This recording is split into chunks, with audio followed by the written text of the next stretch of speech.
step into the ring.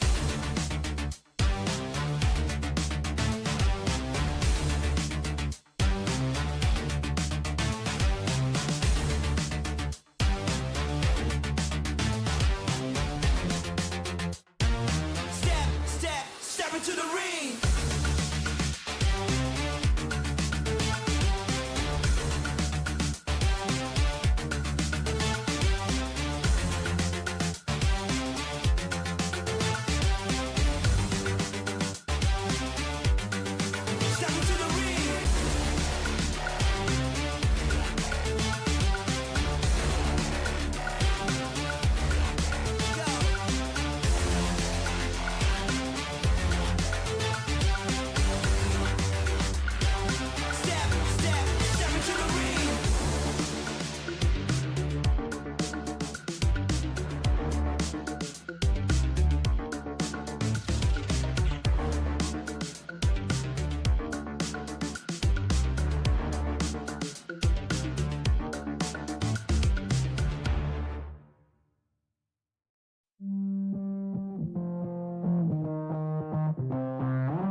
Step into the ring.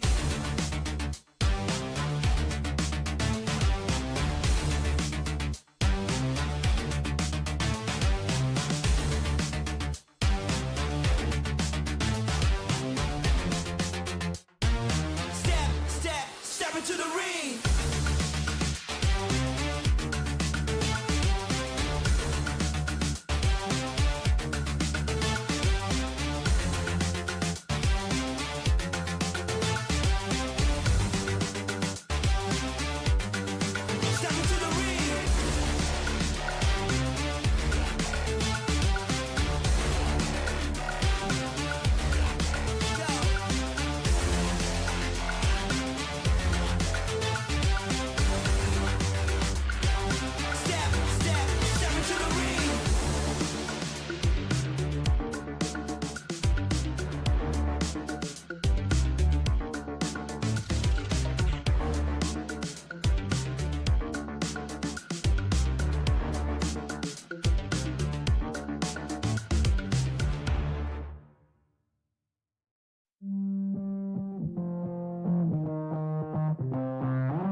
into the ring. Come on, come on, come on.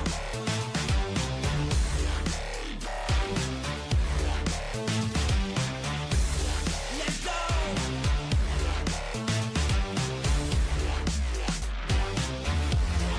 Step into the ring.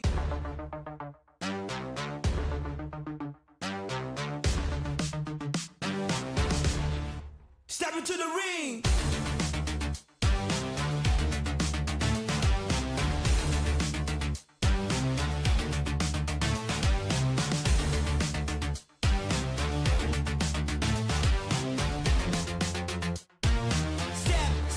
Step into the ring.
into the ring.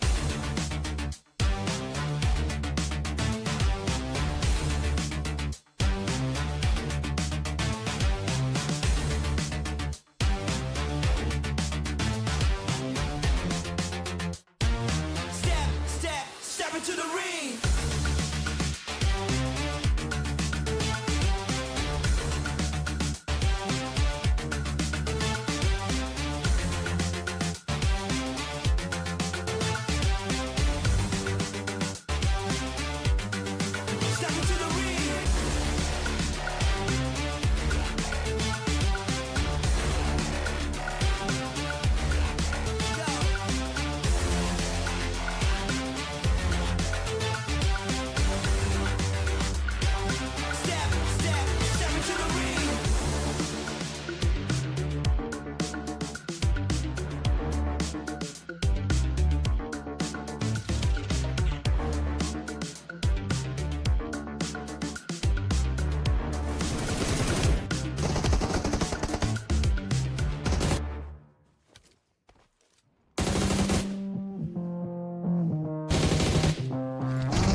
into the ring.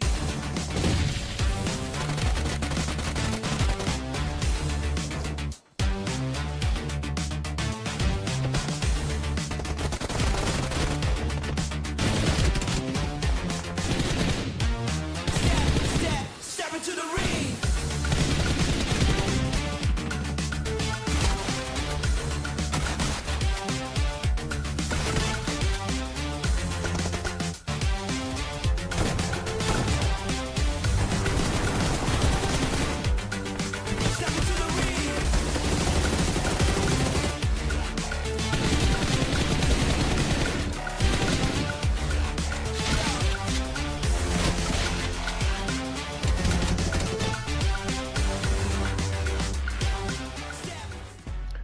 Welcome, ladies and gentlemen. This is the Ruthless Regional Showdown. You're with me here, Contra, alongside with Sir Cloud, to bring you all the heat, bring you all the action across MENA as well as Europe. And of course, we're going to kickstart our run once more, as we've already had the past week's action, and now we carry on with the second phase of the Regional Showdown. Oh yeah, the second phase will be a continuation from last week, ladies and gentlemen. That means the points from last week will be carried over to this week. So that also means 3 more days for us to determine who will be the champion for the first edition of the Ruthless Regional Showdown for MENA. That's right, and I'm absolutely looking forward for it. I mean, we've seen some really incredible action coming in from all the teams that have participated. And of course, we do have certain news as well to break to you guys on maybe a little bit of a shift on the participating teams for this course of these evening. So that being said, if you guys are tuning in for the first time, welcome on board as we bring you some of the finest PUBG mobile esports action available.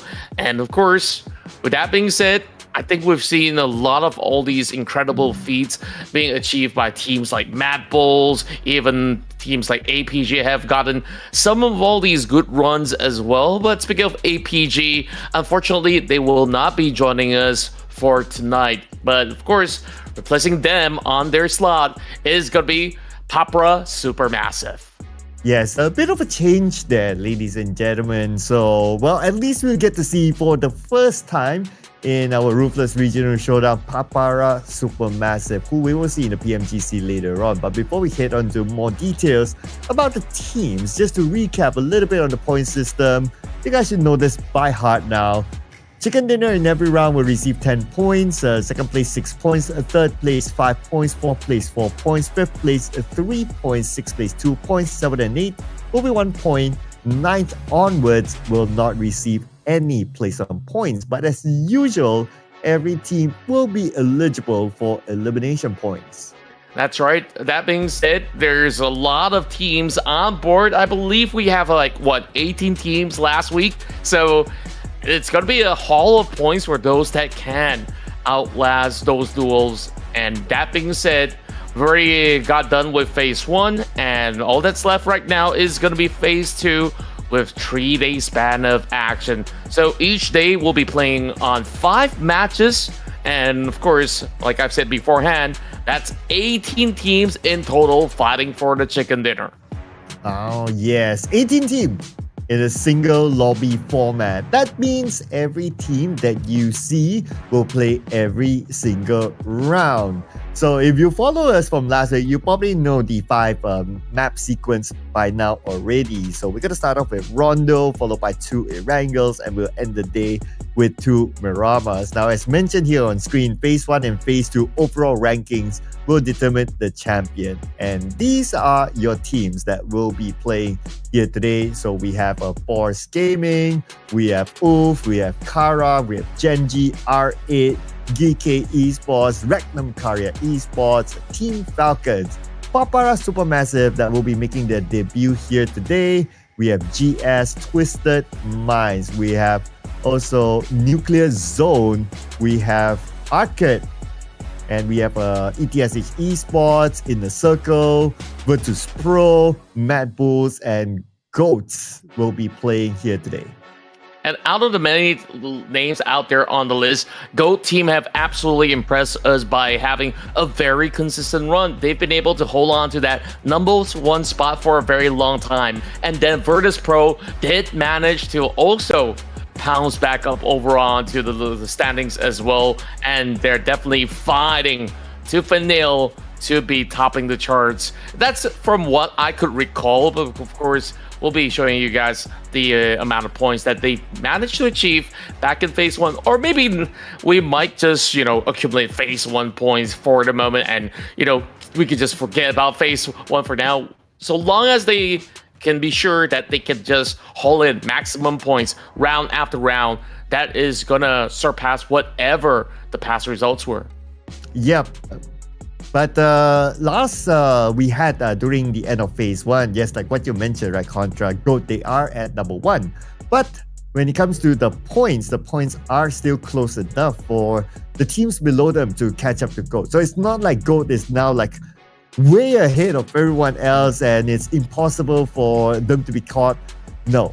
15 maps will be played throughout the 3 days, including today. So that's plenty of maps for the other teams to catch up. So the pressure now will be on to GOAT to try to maintain their pace. But before we recap on the numbers, we will introduce to you the players for every single team. Starting off with the BOARS Gaming, we have OOF Esports, Kara Esports, and GEN.G Esports. Yep, and we've seen a lot of incredible feats coming from the side of Wolf, and from their end, I've definitely seen a lot of great frags coming in from Solus as well as Catch. We'll see whether the rest can also keep up, where Kara, BOARS, as well as GEN.G, they've been able to keep some steady pace across the race. Yes, and also RA Esports, GEEKAY Esports, Regnum Career Esports, and Team FALCONS. Now, some of the fans of Regnum Career Esports, if you were to see the overall rankings later on, it might look like, hey, why is my favorite team, Regnum Career Esports, on page #2? Well, to be fair, they didn't play on day 1. They came into the tournament on day 2 onwards, but they are definitely on the rise. I would say Regnum Career Esports is one of those teams to be given attention to.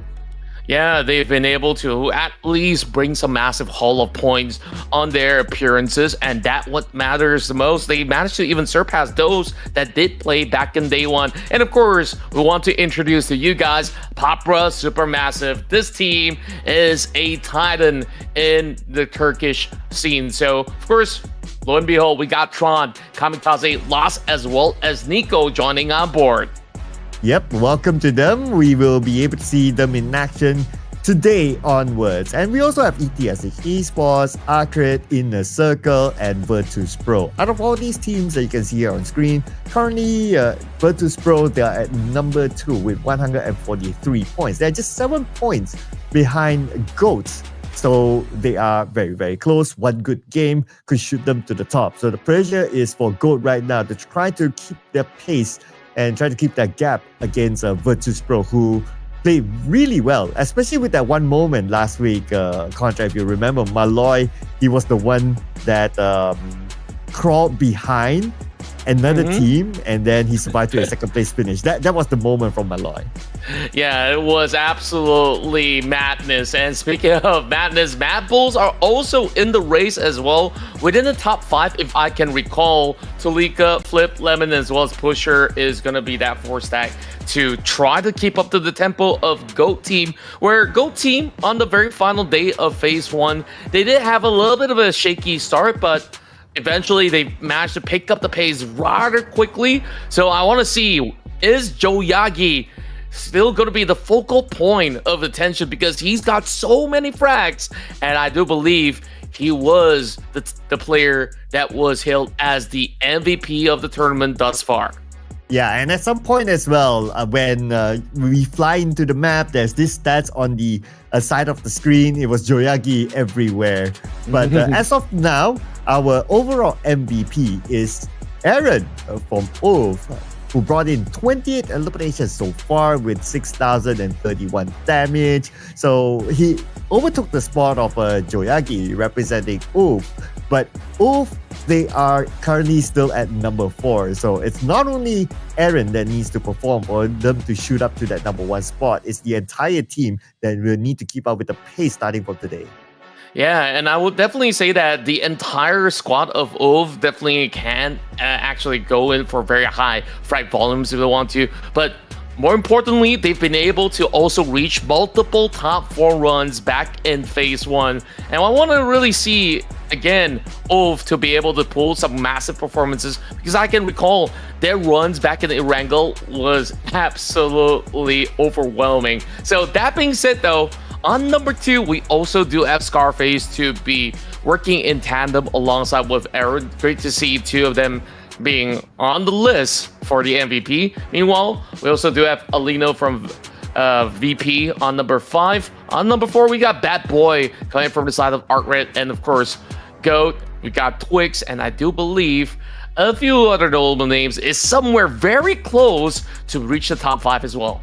Yeah, and what I like about our Road to MVP is that most of these players, they are from different teams. We only have Aaron and Scarface, they are teammates, but other than that, they are from different teams. It just shows the level of competition when it comes to this lobby, and anybody can be the MVP because we had a swap of MVPs, like what you mentioned earlier, like Joaga, and then now it's Aaron. Who knows, by the end of today, it could be any one of these top 5 or maybe someone on the outside, because I do believe as well that the points are close.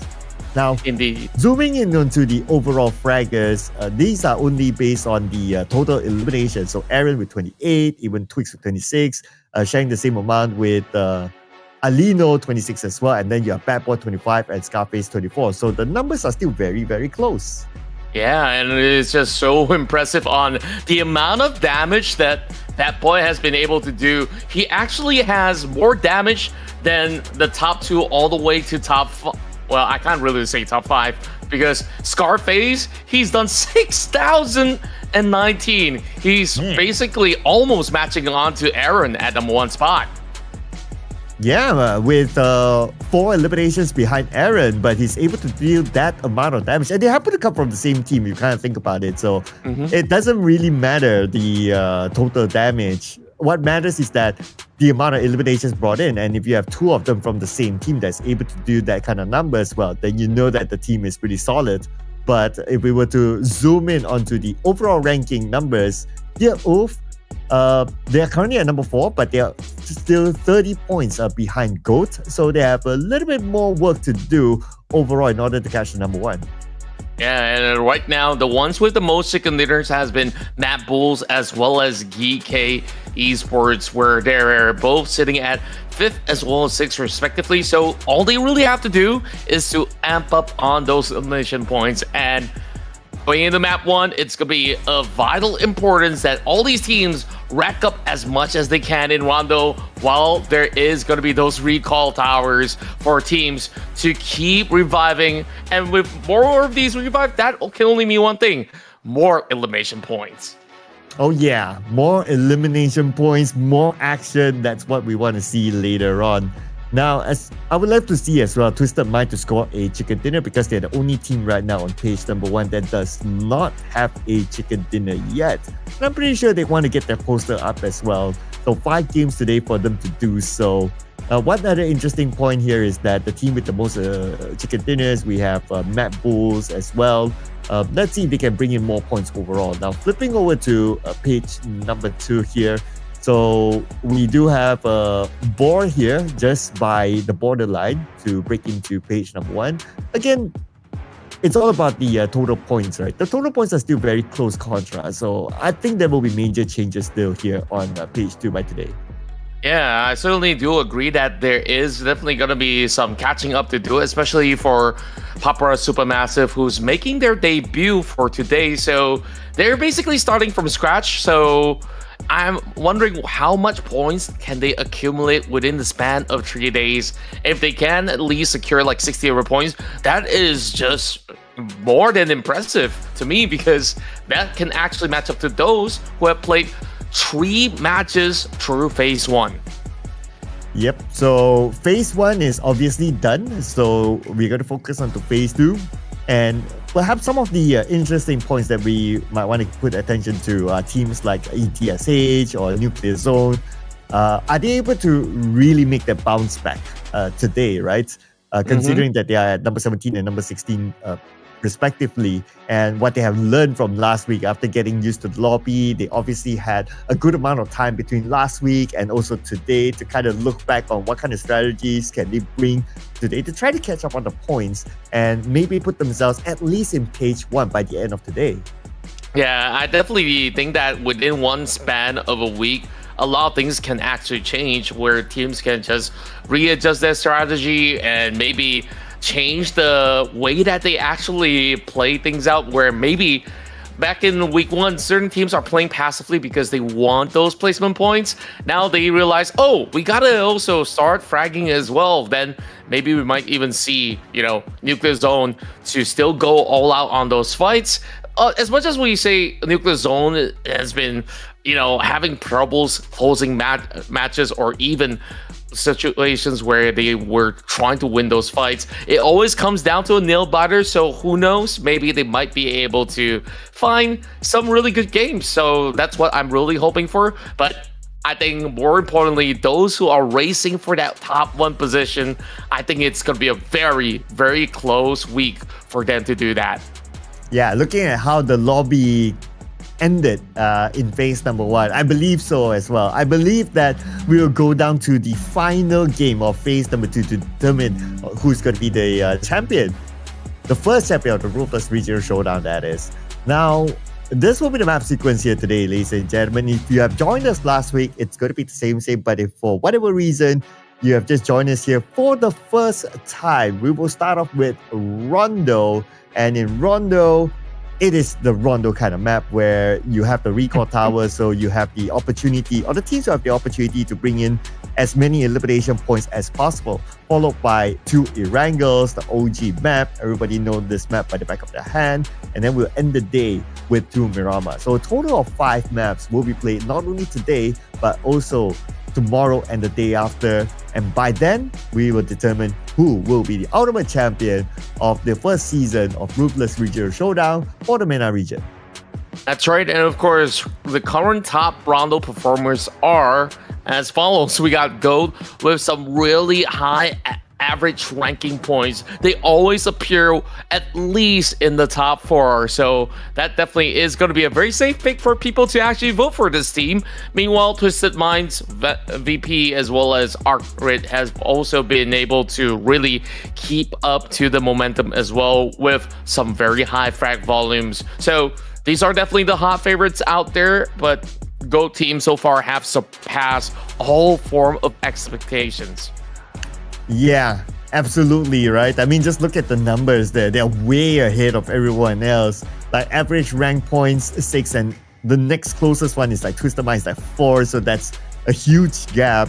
Average eliminations even, like they are in the double-digit mark, but Twisted Minds, Virtus Pro, ARCred, they're all in the single digit, so they are way ahead of everyone else in terms of the numbers. I mean, that's why they are at the number 1 team at this moment.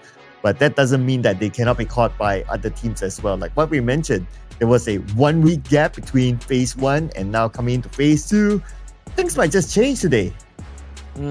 And overall, I'm definitely thinking that maybe it's going to be that change of wind where other teams have been able to also read the other movements of those squads that have been performing well and say, you know what, maybe we can copy some of their playbook. And, you know, there was also that kind of running trend as well where Twisted Minds, Team Falcons, they've been battling every single time they go into any form of a map.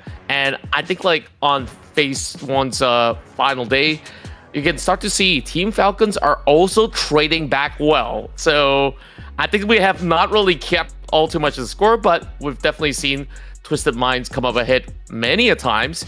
But is this going to continuously happen? That is going to be the big question here. So with that being said, I guess it's time for us to predict. So I'm going to leave, of course, the golden option for you guys out there to pick up if you guys want, because I'm going for Virtus Pro. Oh, okay. Virtus Pro for Contra. All right. I'm going to pick the new kids on the block. Come to Papa. PAPARA Supermassive. Let's go. Well, that's an interesting way to put it. And, I know about this organization for quite some time, even back in the days where they've had, teams in League of Legends. Well, I'm not too sure if I'm supposed to even mention it. But overall, I mean, this organization has been around for a very long time. So I'm definitely keen to see what they could actually bring to the table. And of course, production says, hey, I want to catch up on some points. Give me the gold. Well, I mean, that's what else can I say about Gold Team, right? All the stats favor them. They're the #1 team now. I mean, it's a straight up solid pick by production. But I can totally understand that. I mean, production has yet to get their prediction right, so they want to get a good start here on phase number 2. When at least both of us, we already have one, right? So the pressure's off right now, Contra. Yeah, it's going to be, a race between you and I right now. And I remember the points that we got is because we both voted for Virtus Pro. And maybe this is still going to be that lucky charm team for me. So, of course, once again, we let you guys have a look at the match schedule for this evening, where we're going to be moving into Rondo and then followed by 2 maps of ERANGEL and ending the night with double Miramar. Oh yeah, so this will be the map sequence again for all of you. But of course, the time at the site is just for a reference. We are going to go through a rolling schedule, so if any round happens to end earlier, and that means that we can start the next match earlier as well. So it's just for a reference. And of course, the time zone is also as a reference, depending on where you guys are watching this. Maybe you guys are watching this in South Asia or Southeast Asia. Just tune your expectation to your respective time zone. At where we're at, Contra, it's kind of late at night. It's almost midnight, like past this game, it's already midnight. So yeah, we're going to have a long night ahead, but of course, it's going to be a really good time. Hope you guys are already subscribed to the channel. If you guys haven't already, what are you guys waiting for? Just click that button already. So that being said, though, tell us who you guys think will take the entire phase 2 W. So that being said, of course, we focus one match at a time. So Sir Cloud, we talked about all these teams out there. PAPARA Supermassive. I really do wonder what exactly is the mindset coming into this equation where everybody has already got a feel of action already. And these guys, they come in with a blank slate. And maybe they've been watching as well. Who knows? But I'm ready to be surprised. Right. Obviously, this is the time where I'm going to back them up, right? Because they're my prediction, right? So to me, how I see it is that, like what you said, right? They get to see what other teams do based on last week. They have like 3 days worth of data for them to just sit down and have a look and decide on how they're going to play the game to overcome other teams. But here's the interesting part. They get to see other teams. But other teams have yet to be able to see them in this lobby. So that's where the surprise will come from. True enough. I mean, if they are going to be playing in the PMGC, I'm very sure that they're ready to take on everyone. So without further ado, let's dive right into the first match of the evening as we move into Rondo.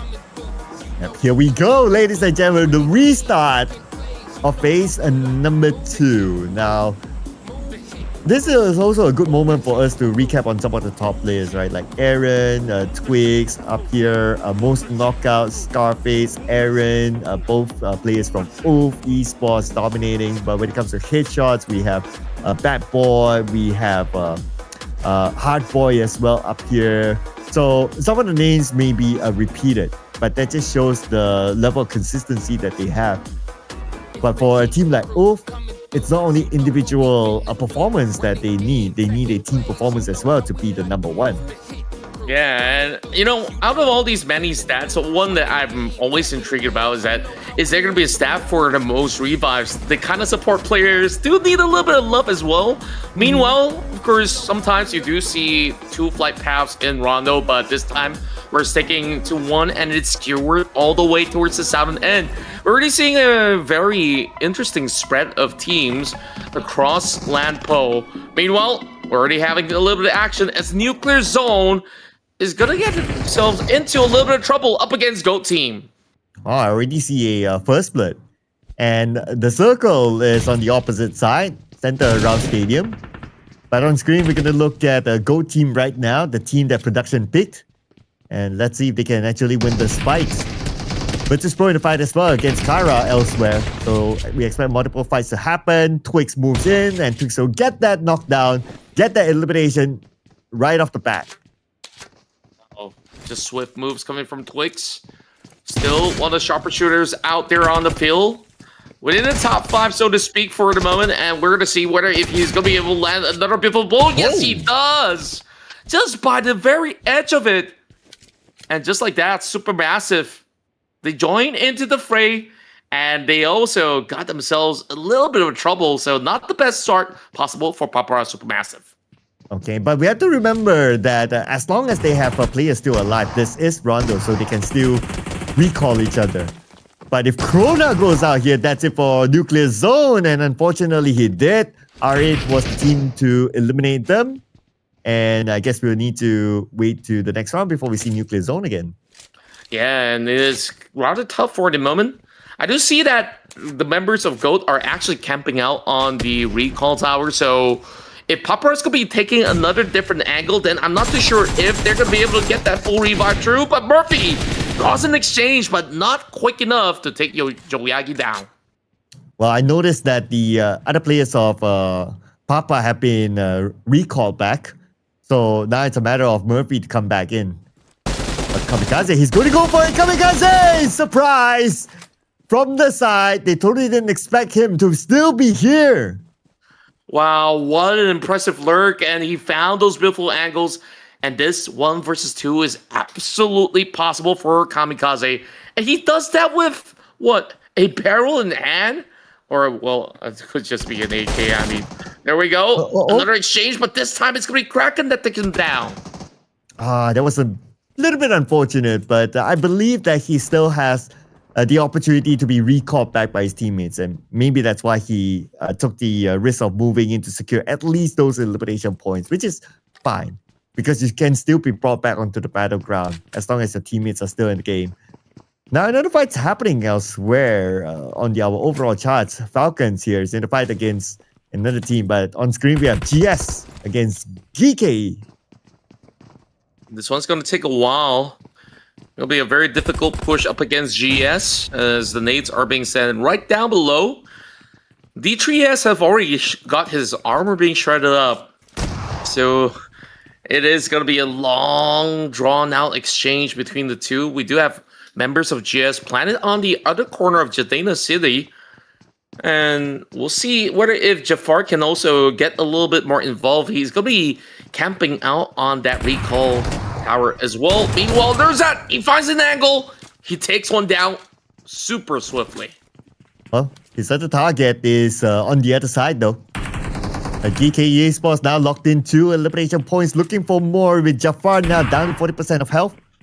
It looks like he's going for it. Okay, let's see what the outcome might be. While all this is happening, ARCred is in the fight with Team Falcons. And Falcons now down to 2 players. While Diana, not too sure what happened there, but he actually mauled Malloy, his own teammate. I think he's trying to deny points or something. I'm not quite sure what really went down. It was a 3-way battle between ARCred, Falcons, as well as another squad, which is Virtus Pro. So this is just super rowdy. Oh, they're battling for the vehicle. No wonder it was like a list of names coming out, and all this action usually happens here in the Ox Factory. Oh, okay. So here we have it on screen. Bounty elimination feed, GS and GEEKAY. They continue to fight each other with Nurzet eliminated. Okay, that's interesting. Anyway, the fight for New York's Factory right now will continue on. While ARCred, they do have a full team, but inside of New York's Factory, they only have 2 players here. But at least they have an idea of where the players of Falcons are at, and they created a smoke bridge. And looks like they're going to infiltrate through. So the last two players of Falcons, they need to be ready. We have a Ralph here together with his teammate Redox that will need to fight to the end. It's going to be a very difficult fight, though.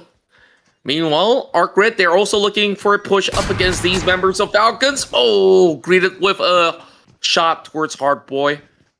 And quickly, as he repositions onto the main room, Redox now tries to hold a deeper angle for the meantime, but Redox, he's just going to be buying some time as well as space. Perhaps those recall could still fall true. We'll see how long can he hold out. Oh, no. An exchange of nades, but none of them connected. But at least ARCred and Ralph, he has an idea where they're at. Now both of these players trying to find an angle. Oh, Ramses! Oh no, he naded himself. Not at this moment. Oh, this is just so rough. And here comes a push. Bad boy now looking for some haul. It's going to be a hard boy. That does find Redox. And now all alone with not much coverage from his teammates. Maybe he might just be able to find at least a pickup, but not quite enough. He got absolutely boxed in, and that is the rest of Team Falcons down and out. Well, ARCred, they have to reset quickly because here comes Regnum Karya Esports. They saw the elimination feed, they heard the commotion, they know it's done. So they have to make it quick if they don't want to allow the players of ARCred to be able to reset themselves. And Z-Wolf is going to take the top approach in. But now because they know their timing is kind of off, it took them a while to reach New York's factory. So by now they would have expected that ARCred would have reset it. And that's why they're taking the slow approach now. True enough, and they've been holding on to the outskirts as well. So ARCred, even if they really want to lift this facility, eventually they'll be spotted by the rest of the members of Regnum Karya Esports. So a tough decision to be made by the members of ARCred for the moment, but at least they still have all four members intact to actually fend them off. As we do get a little bit of update on the zone, we still have teams who are taking a very slow approach. GEEKAY coming in from the far eastern corner of the map. Meanwhile, all the way down south, we got R8 as well as Virtus Pro. We'll see whether they can find a clear passage. Meanwhile, BOARS, Ulf, as well as Kara, they're directly in the center, just by the corners of Bamboo. So these spaces across those hillsides is super powerful for them to hold out till the late game. Yeah, it's definitely a good spot, right? But let's see if they can continue to hold that one. But we're back onto New York's factory. ARCred versus Regnum Karya Esports with Wild here. 1v1 against Hardboy, but beautiful name by Hardboy. Onto Wild and Regnum Karya Esports. I believe they're down to only one player left. Okay, we need to check that one later. Okay, 3 other players are still around, so they can still recall each other. But we'll check back on them later because right now the team that's dominating is Goat Team. Yeah, Goat Team right now ties it alongside with ARCred, both 5 points each. As the Goats, they're going to be traversing across the field after settling down with all the businesses that they've been able to acquire. Of course, that earns them 5 points for now. Z-Wolf, though, he's going to find some cheeky angles to play off from, but back to the side of Eidos. Has been able to pin one member down from the side of Supermassive. Couldn't find the rest of them. And even if they do go in for recalls, very likely than not, they will not try to fight up against Twisted Minds because this is such an open space that Twisted Minds can absolutely punish any teams that cross by. Yeah, and that other team happened to be from Supermassive, PAPARA, Supermassive, and Kamikaze went out. So that's going to be another point for them. So I believe that Kamikaze, he has been recalled. So even if PAPARA, Supermassive, they found another recall tower, they're not able to bring him back. So they are most likely down to only 2 players till the very end of this round. And it's going to be rather tough. And right now, they've only got themselves 1 point. And of course, once again, you guys have just joined into the stream and wondered, oh, where exactly is APG? Well, APG is going to be absent for today. Sorry to break the news to you guys who are massive fans of APG. But hey, we still got plenty of battles to take place between some of all the finest teams across Europe as well as Meta. We'll have to see. Kara Esports, I think they are definitely some great prospects for Kara, where they've been able to look for some really good top 4 finishes for the pass phase. But right now, will they have enough benefits? Seems like this could actually be a very good game for the side of Kara, provided if they can hold on to this compound. There is a hillside that teams can play off from the north, but there's just no clear entry for the rest of them. So all these teams are expecting a lot more of the crowd coming from the south. So GS, if they were to think about looping up towards the north, they can do so since they are still spending time in the blue. Yeah, there's still a bit of a space way up north, but the risk here is that there's a river in between. So if the circle happen to hardship down south, then, well, I guess they'll leave that for later to figure out how they're going to cut across. Because right now the focus is just to get to the circle. Now, GEEKAY from afar, they see another target in front of them. Happen to be the player of ETSH as they focus into getting into the circle. One player is already in. The other player should follow up. And if they're able to get a nice spot in the circle, they can play the gatekeeping role against GEEKAY. True enough, and they're just going to wait for the right timing to do just that, perhaps. The rest of GS, they're driving very, very closely. This is dangerous for the rest of GEEKAY. They got spotted out already by Icon, but not an ideal position for them to actually trade back as well. So might just be looking for other opportunities. Speaking of opportunities, ETSH tries to rock around the corner and have been spotted out by Ragnarok already. This is just going to be a swift exchange. I say exchange as we also do have a third party shooting back at him. We have at least 3-4 teams here, including Oop as well around the corner. But now Icon, the moment he shows up, he gets taken out by Ramses. And GS Esports, they might lose another player as well. SO is currently down. Looks like this fight is starting to be really bloody, especially with the fact that the blue is on top of them. So this fight has to end quickly. And ARCred, they definitely want to do so. But unfortunately, another one of their player currently down, Ali, calling out for help. D3S is absolutely on the roll right now. Jafar just by the edge. Oh, he gets shut down completely by Ramses. What a pop-off performance coming in from that member of ARCred. And he's going to be able to also surpass Bad Boy's record right at this moment. Well, in this match itself, not the total MVP for her most part. But who knows? There might just be a case in point to be proven right here, where we have pushes coming in from the side of Bad Boy. Oh, and they're all now in the blue. It's not good news. Okay, both players exchanging nades in the nade by Ramses. Landed nicely. And that's going to be one down. And from afar, Bad Boy hits his target. Now it's time for him to get in. We're talking about moving to stage 4 in about 5 more seconds. They cannot spend any more time in the blue. This is going to be a pretty hard space for them to actually fight things out. As you can see that everyone's trying to take claim on top of the hill, and it's GEEKAY that has got that 2-2 split going on, making other teams suffer by arriving a little bit later through the scene.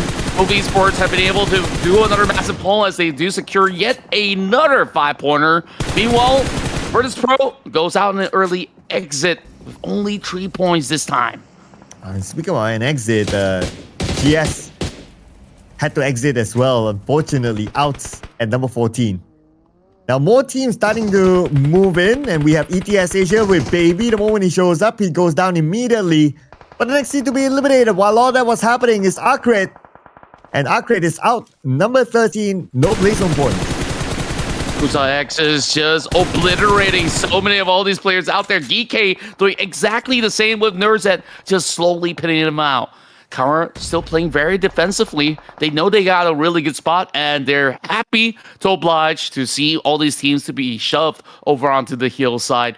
GEEKAY lands another blow, this time up against Kuza X, the one that have been able to keep the rest of ETSH alive for most part. And it's going to be in a little bit of a pickle right now for ETSH to going for the revive, but GEEKAY, they're still holding firm, but here comes the rest of Ragnam Karya. Oh, Ragnam Karya is going to be the next team to try to stop GEEKAY from moving any further forward. And GEEKAY right now, they're on the roll. 5 eliminations, currently dominating, but Nurzet Sends his nade across. It does connect on the wall, but not enough to knock him down. Now the rest of Rectum Karya trying to gather as much information as possible, but the vehicles are blocking their view. That's not really helping them. But nevertheless, they're still able to block a GEEKAY from moving further forward in. A GEEKAY, they have one player on the outside. Or make that two, Kevin and SAPG right in front of Silas. But here comes ETSH as well joining the party. Yeah, he's just rocking towards the side of GEEKAY, and there's that he is happy to take him on. It's gonna wrap the other way around. Solis finding one member inside of Twisted Minds as the rest of Esports. Drops are in with a swing. Aaron looking to actually close up this fight up against Aox, and that is just gonna be a swift maneuver for him to just secure the knock for now. 10 points, make it 11 for Esports. I think we're slipping on the Volks, man. Like, this guys, they're once again thriving in every single battle that they go into. Well, Productions not agreeing to that because Code, they are still in the game with a full team. And speaking about them, Joyagi just went down. Yeah, but he's not out of the game yet, so he could be saved. Looking at the elimination fee and he's still alright, but unfortunately can't say the same for ETSH. ETSH is now out, leaving us with 9 more teams. And it's just so difficult to really play around the area. GEEKAY have lasted long enough for the hillside. They are forced to give way to the rest of Rectum Karya. And Marsu is just hiding by the smoke for the time being. Can they actually try exchange? Meanwhile, the BOARS gets bombarded with all these members crashing around the corner, and they will find those eliminations up against the rest of GOAT. And the top 3 teams are already taken out. Ulf moves from that 4th position into the top 3 right now. Well, Ulf, they're bringing in the points this time. And Scarface just took out Marcel from Kara. So there could be potentially another point for Ulf. They're not able to secure it just yet. And now Ulf, we have them on screen. They're on the southern side. They're moving in right now to the injured Kara player. And anytime soon, they should be able to pick up that extra point. But before that, they spot another player from Kara, knocking him down. And they're looking over at the other end where the smoke is being popped. And that's going to be Poser within the smoke. Ulf is going to come in. 13 eliminations for now. Looking to make it 14. It's just crazy looking at all these players' work rate, especially for the side of Ulf Esports right now, getting so active, hunting out players after players. And this is from a late wrap, where majority of all these teams wrapped in very late gets taken out. Meanwhile, Rectum Karya goes fishing, takes out final member remaining from the side of GEEKAY. While there is going to be an exchange back towards the side of Catch, as Ulf Esports looks to retreat to find a little bit more cover, while R8, they got themselves some massive firepower with the MG tree in hand as well. Oh, now Aaron, he's spring behind the tree, but not able to get a good clear shot. Looking to secure the 15th elimination for Ulf. And Spider-Man's on the other side. Mori's gonna pin him down, and here comes the Molly, and Spider-Man cooked down to pieces, eliminated immediately right after. Perfect usage of utils in the right moment for R8. Now they battle for maximum points. BOARS, they've been a little bit silent, taking that lower end of the field, but they do have such a defensive hole on that space though. Ulf Esports got to make that hard choice to be stuck in between multiple teams at this moment. But this might actually work towards their favor because they spot out the rest of Rectum Karya. Yeah, this circle is so tricky if you kind of think about it. Majority of teams on the southern side, there's only one team on the other side of this kind of like a river. I wonder which team is that. I gotta get a good clear view. But anyway, that team has the advantage of just staying away from fights. Now, speaking about fights, Scarface just took a while. And now Rectum Karya Esports. They still have 3 players though. We're gonna see this 1v1 between Lewis and Silas. And this made by Silas. Lots of damage onto Lewis. Lewis does 10% of health. Not really healing up yet. If he doesn't heal up in time, he will be eliminated. And there goes Lewis, the final player eliminated by Zero. Yeah, he thought that there was that open ditch for him to take cover from, but he lands the second grenade. Beautiful work coming out of those players out there, but Ulf is still racking some points, this time up against the rest of BOARS as they bombard the entire sector. And with that nade coming from Scarface, they will take out the BOARS. And top 3 it is, ladies and gentlemen. with Rectum Karya Esports, only team with a full squad right now. But Oof, they're on fire. We're talking about 18 eliminations already. They can still remain on the lower ground because they had the circle. They can hold this one. But let's see where stage 6 takes us. Slightly goes up north, so both of these teams, they need to move. Ooh, R8 is the team on the other side. So R8, they might need to cross over at some point. Yeah, they got ample of time to do so right now because Ulf as well as Rectum Karya, they're locked within each other's territory and they're unwilling to go in too far of a push. So if there's any time for R8 to do so, it's right now. I thought that the MADBULLS would be able to outlast some of all these teams because they were one of the teams that were playing on the northern section. But R8, they got some massive pickup of artillery, and now they're going to reap those rewards. We're already seeing C07 making his way around alongside with Amura, who's already there. So now it is R8 with the high ground advantage. Yeah, R8 at this moment is just going to stay away from unnecessary fights since they only have 2 players. They'll allow Ulf and Rectum Karya Esports to try to cancel out each other before they come in later. So Mori is just doing the scouting work, getting an idea of where the players are at. Rectum Karya Esports, they seem to be giving a little bit more attention to Ulf, but they are not forgetting about R8 as well. So I guess it's a matter of who will make the first move, especially when it comes to stage 7, because we don't know how hard the circle will bounce by then. We'll have to really see who does it really benefit. R8, at least they will be able to have a say because they've already planted CO7 directly in the center. Amuri now spots one member swinging by. Oh, Silas is going to look to close right in as he is having that grenade being prepped up. Amuri has to bring back the guns back in the fight. The UMP is going to look for that shot, and it does connect. Rectum Karya pinning one member down. That means R8 is only left with one solo unit. Yep. And that's going to be Mr. ZD7. And he's really shot it from behind though. And unfortunately, he did not survive that one. Now it leaves us with only 2 teams left. Rectum Karya Esports and Oof Esports for the first chicken dinner today. This is going to be absolutely epic. So far, Catch now finds the angle, takes wow, very low, not quite enough. And Loxy tries to trade right back. Is going to take a little bit more cover because the rest evolved. They're already looking for pounds. The grenades, in and the knock connects. Oh, they found that one. Beautifully executed. Evening up the playing field now between themselves. And wow, went down to Catch. But he countered back with a nade onto Aaron. Now it's a 2v2 at this moment. The 2 players of Wolf now. Scarface moving in. But Rectum Karya Esports, the 2 players that they have, Z-Wolf and another player, they're quite spread out. So it's going to be pretty difficult for Wolf to really pin them down. Z-Wolf from the side gets Catch. And now it's only 1 player left. It's going to be Scarface against the world.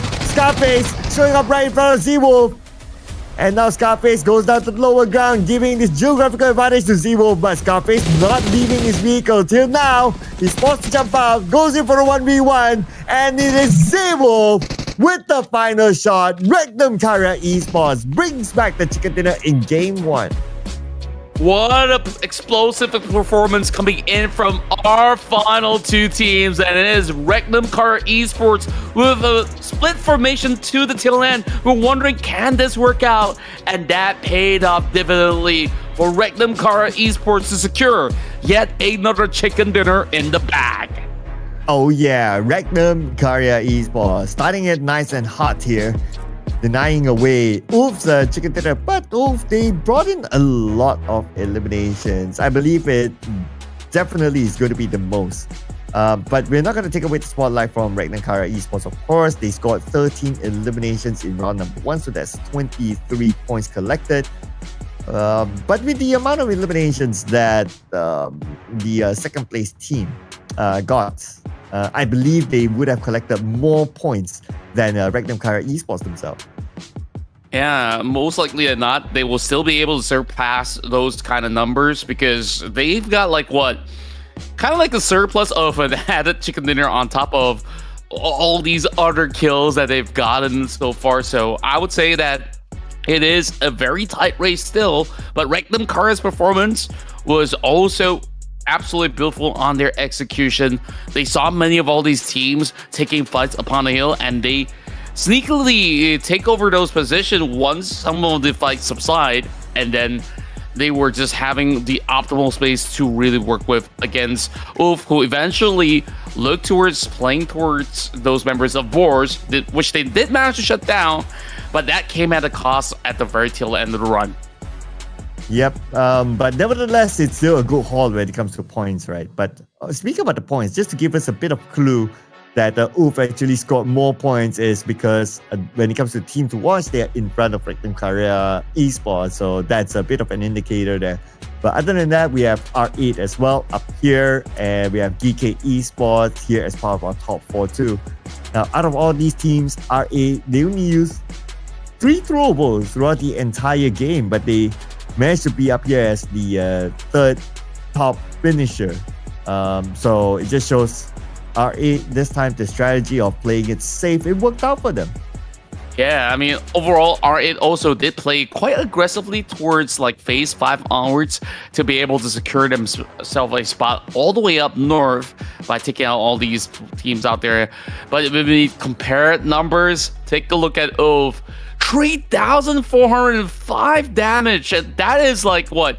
If players don't come with armor, that's like 34 takedowns in this match alone. But of course, usually it's like 200 what we're looking at. So I would say, oof, they're onto something today. Wow, the man of the match is onto something. It is Z-Wolf.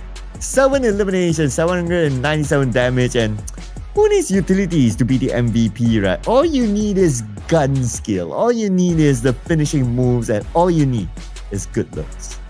You could definitely say that. I mean, overall, he's been really hitting the mark from every corner that they play off from. And Regnum Kara have displayed tremendous teamwork throughout the battlegrounds. Meanwhile, you could also say the same about OOF members out there, where they do have 2 of the members in the top performance list. Meanwhile, Amuro also chimes in, having 5 eliminations to also bring R8 to the top 3. Yep, of course, we definitely have to have more than one player representing OOF, right, to be up here, considering the amount of eliminations that they brought in the first game. Now, zooming in onto the numbers. So, OOF, second place, so that's 6th place on points with 18 eliminations, 24 total points collected by them. Regnum Kara Esports, the team that scored the chicken dinner, 23 points. And then we have R8 Esports with also a healthy number of eliminations, 11 to be exact. So that's 16 points for them. That's the double-digit club. Unfortunately for GEN.G and Nuclear Zone, we didn't get to see much of them in action. So no points for them this time. Yeah, it's rather rough to kickstart this run, where we have so many teams struggling to find space in that northern territory. So you kind of can't treat this Rondo map like if you were to flip it. North side is kind of like Miramar-ish. Over the south side, it feels a little bit more Erangel. And then when it comes down to the zone, like these teams, they gotta rush because this is a massive map. And you saw even a team like VP crashed out rather early. We got the total of 88 elimination this time around. Of course, these numbers are a little bit more inflated because it's Rondo as compared to the rest of the maps. R8 did manage to get one of the airdrops, and that absolutely supplemented on that firepower rate this time around. We've seen major shift because the top 3 teams, they got taken off the list initially, and OOF managed to overtake ARCred in this round. So, and now there is a massive gap from 3rd to 4th. But no one has yet to overtake a GOAT yet. They still maintain the pace. They're still at number 1, 156 points. For Virtus Pro, they're 10 points behind GOAT as of now. But like what you said, right, OOF is now chasing up. And we're only done with round 1, so we have at least 4 more games to go today. Now, flipping on to page number 2. So, to be fair to the fans or to PAPARA Supermassive, it is their first game. They didn't play last week, so naturally they start to collect points only here today. And I guess round 1 to them, it's more of like an introductory round for them to get to feel the lobby, So only 1 point collected inside of the Rondo match. But the next round, after having a good feel, maybe it's a comeback round for PAPARA Supermassive. But that's it, ladies and gentlemen, for the Rondo match. After this, ladies and gentlemen, it will be the ERANGEL match. But before we head on to that, we're going to take a short breather, so don't go anywhere. We'll see you guys after this break.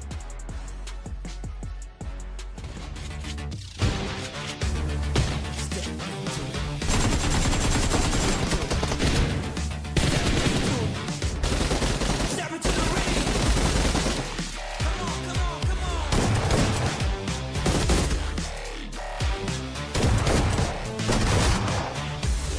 Let's go.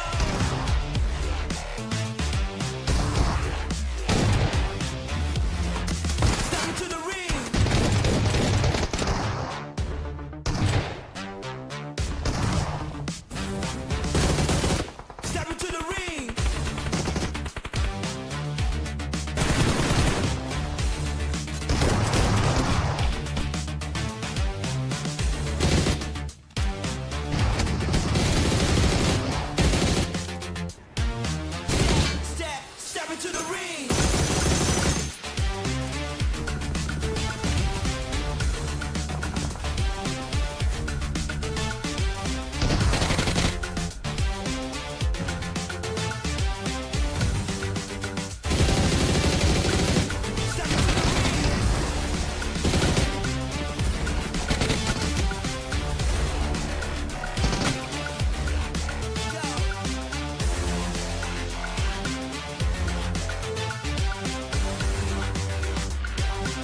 Welcome back to the Ruthless Regional Showdown, ladies and gentlemen. And we were just done with the Rondo match. Next, we're gonna head on to the OG map of ERANGEL. My name is Sir Cloud. Together with my buddy here, Contra, will be your storytellers for today. And Rectum Karya Esports just came off a chicken dinner. That means, well, we didn't get our prediction right.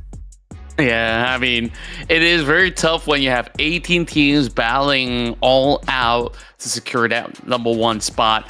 And of course, that being said, though, Rectum Karya, that was absolutely impressive where they managed to stop the streaking team of Esports, who's been able to secure so many frags in the past round. So in match 2, I want to see another major brawl. And I don't know if we're ever going to get right, Sir Cloud. But I know these two teams that we've just mentioned, they're definitely looking to secure another chicken dinner. Well, out of the, let's see here, 16 games that we have been playing since last week, we only got 1 correct.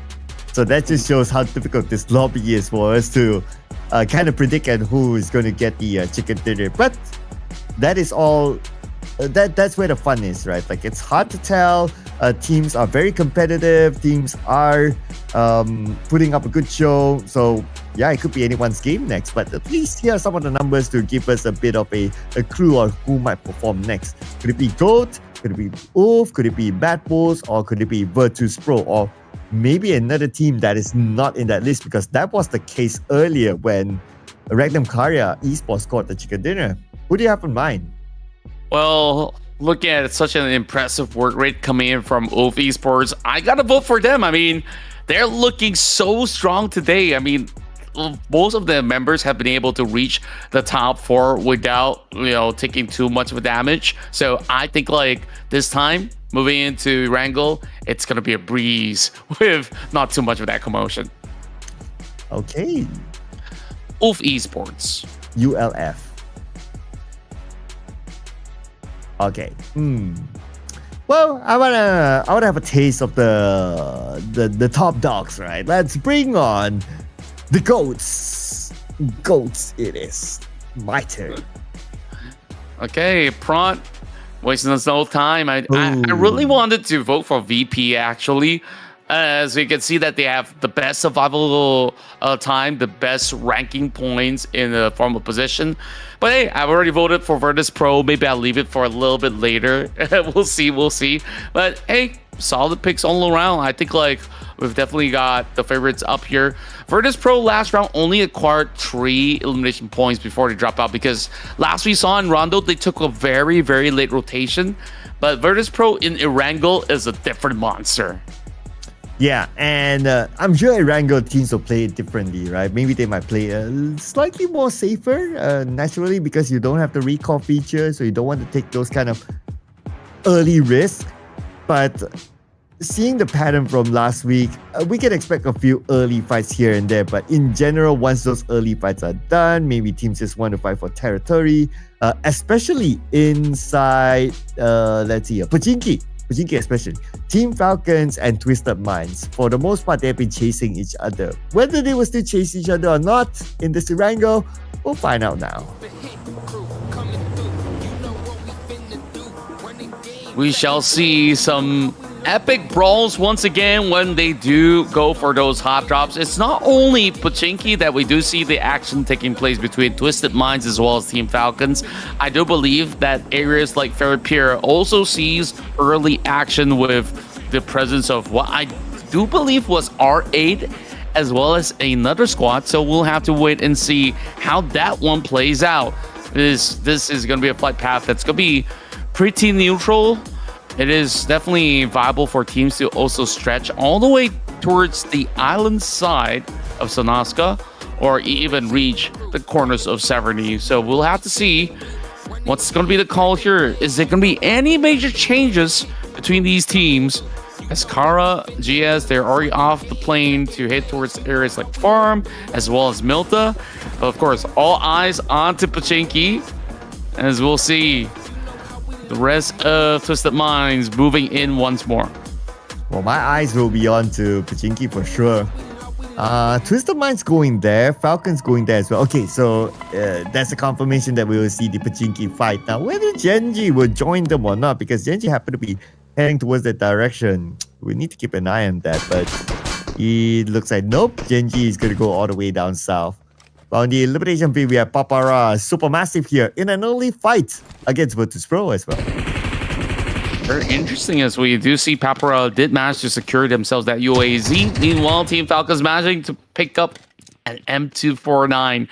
This might actually swing the tides in their favor.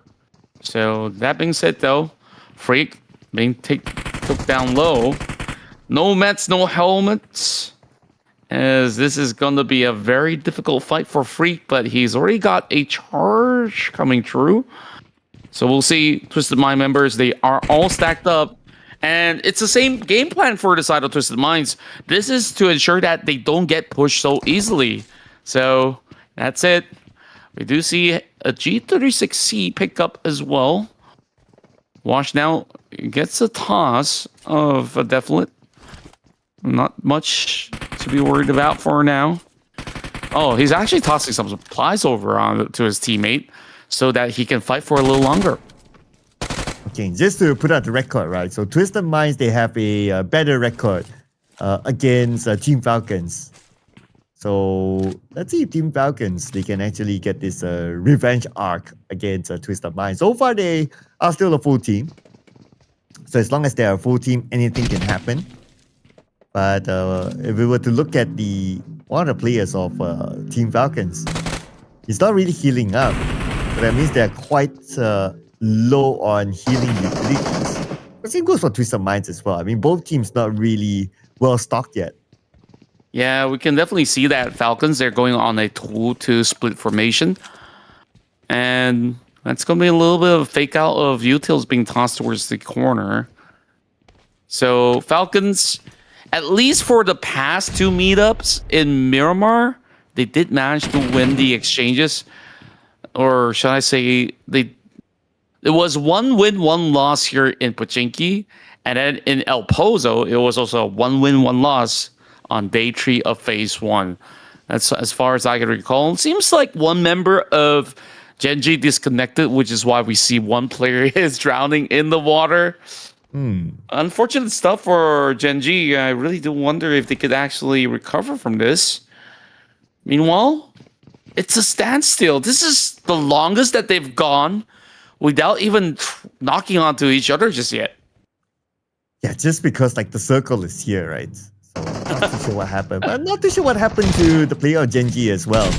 Okay, but looks like the fight will start here with one player for Twisted Mind down. Make that 2. Even Brute down as well. Looks like a Team Falcons. They're making it happen this time. Narvalo with the Vector as well as the AKE. Find all this deep angle up against the rest of Twisted Minds.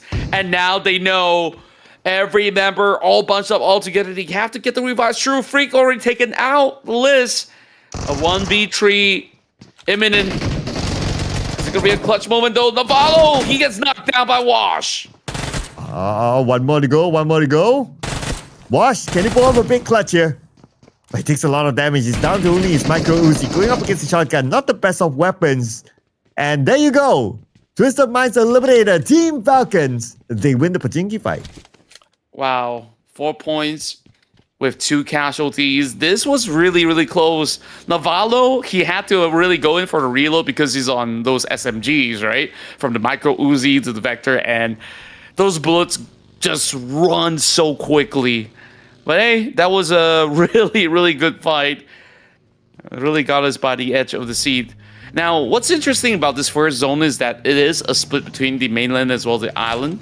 GS is going to take that gamble. I mean, they've always dropped into military base, not only to loot up, but now they might actually stand a chance. And you can see that the vast majority thinks that, hey, this could still very well be in the direct areas of the mainland. So they don't really want to further commit into the island just yet.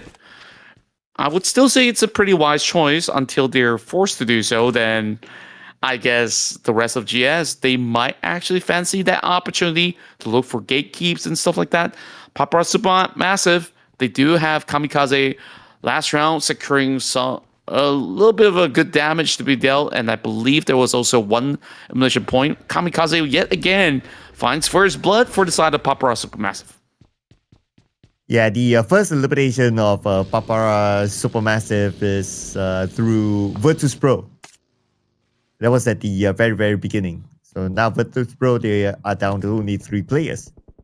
Whereas for PAPARA Supermassive, looks like they will be okay in the middle of the circle, but on the Potato Hill area, we have Oops Esports now. They're trying to chase away the BOARS, and BOARS, Solus caught at the tree. He was overly focused onto the aim that he forgot his drive. Yeah, it's just rather tough. I mean, when you see teams swinging around these areas, and BOARS, they got this impressive setup. So does Ulf Esports. They did manage to pick one off from the side of GEEKAY. Well, the fight's not over yet, though. Solus is now calling up for help, but I believe he should be out. Yep, there you go. Snowwix will confirm that elimination, and that's going to be the first point for BOARS at this time in this round. But unfortunately, after all that, they lost 1 player, so they'll be playing the rest of the round with 3. 3 is still pretty much manageable.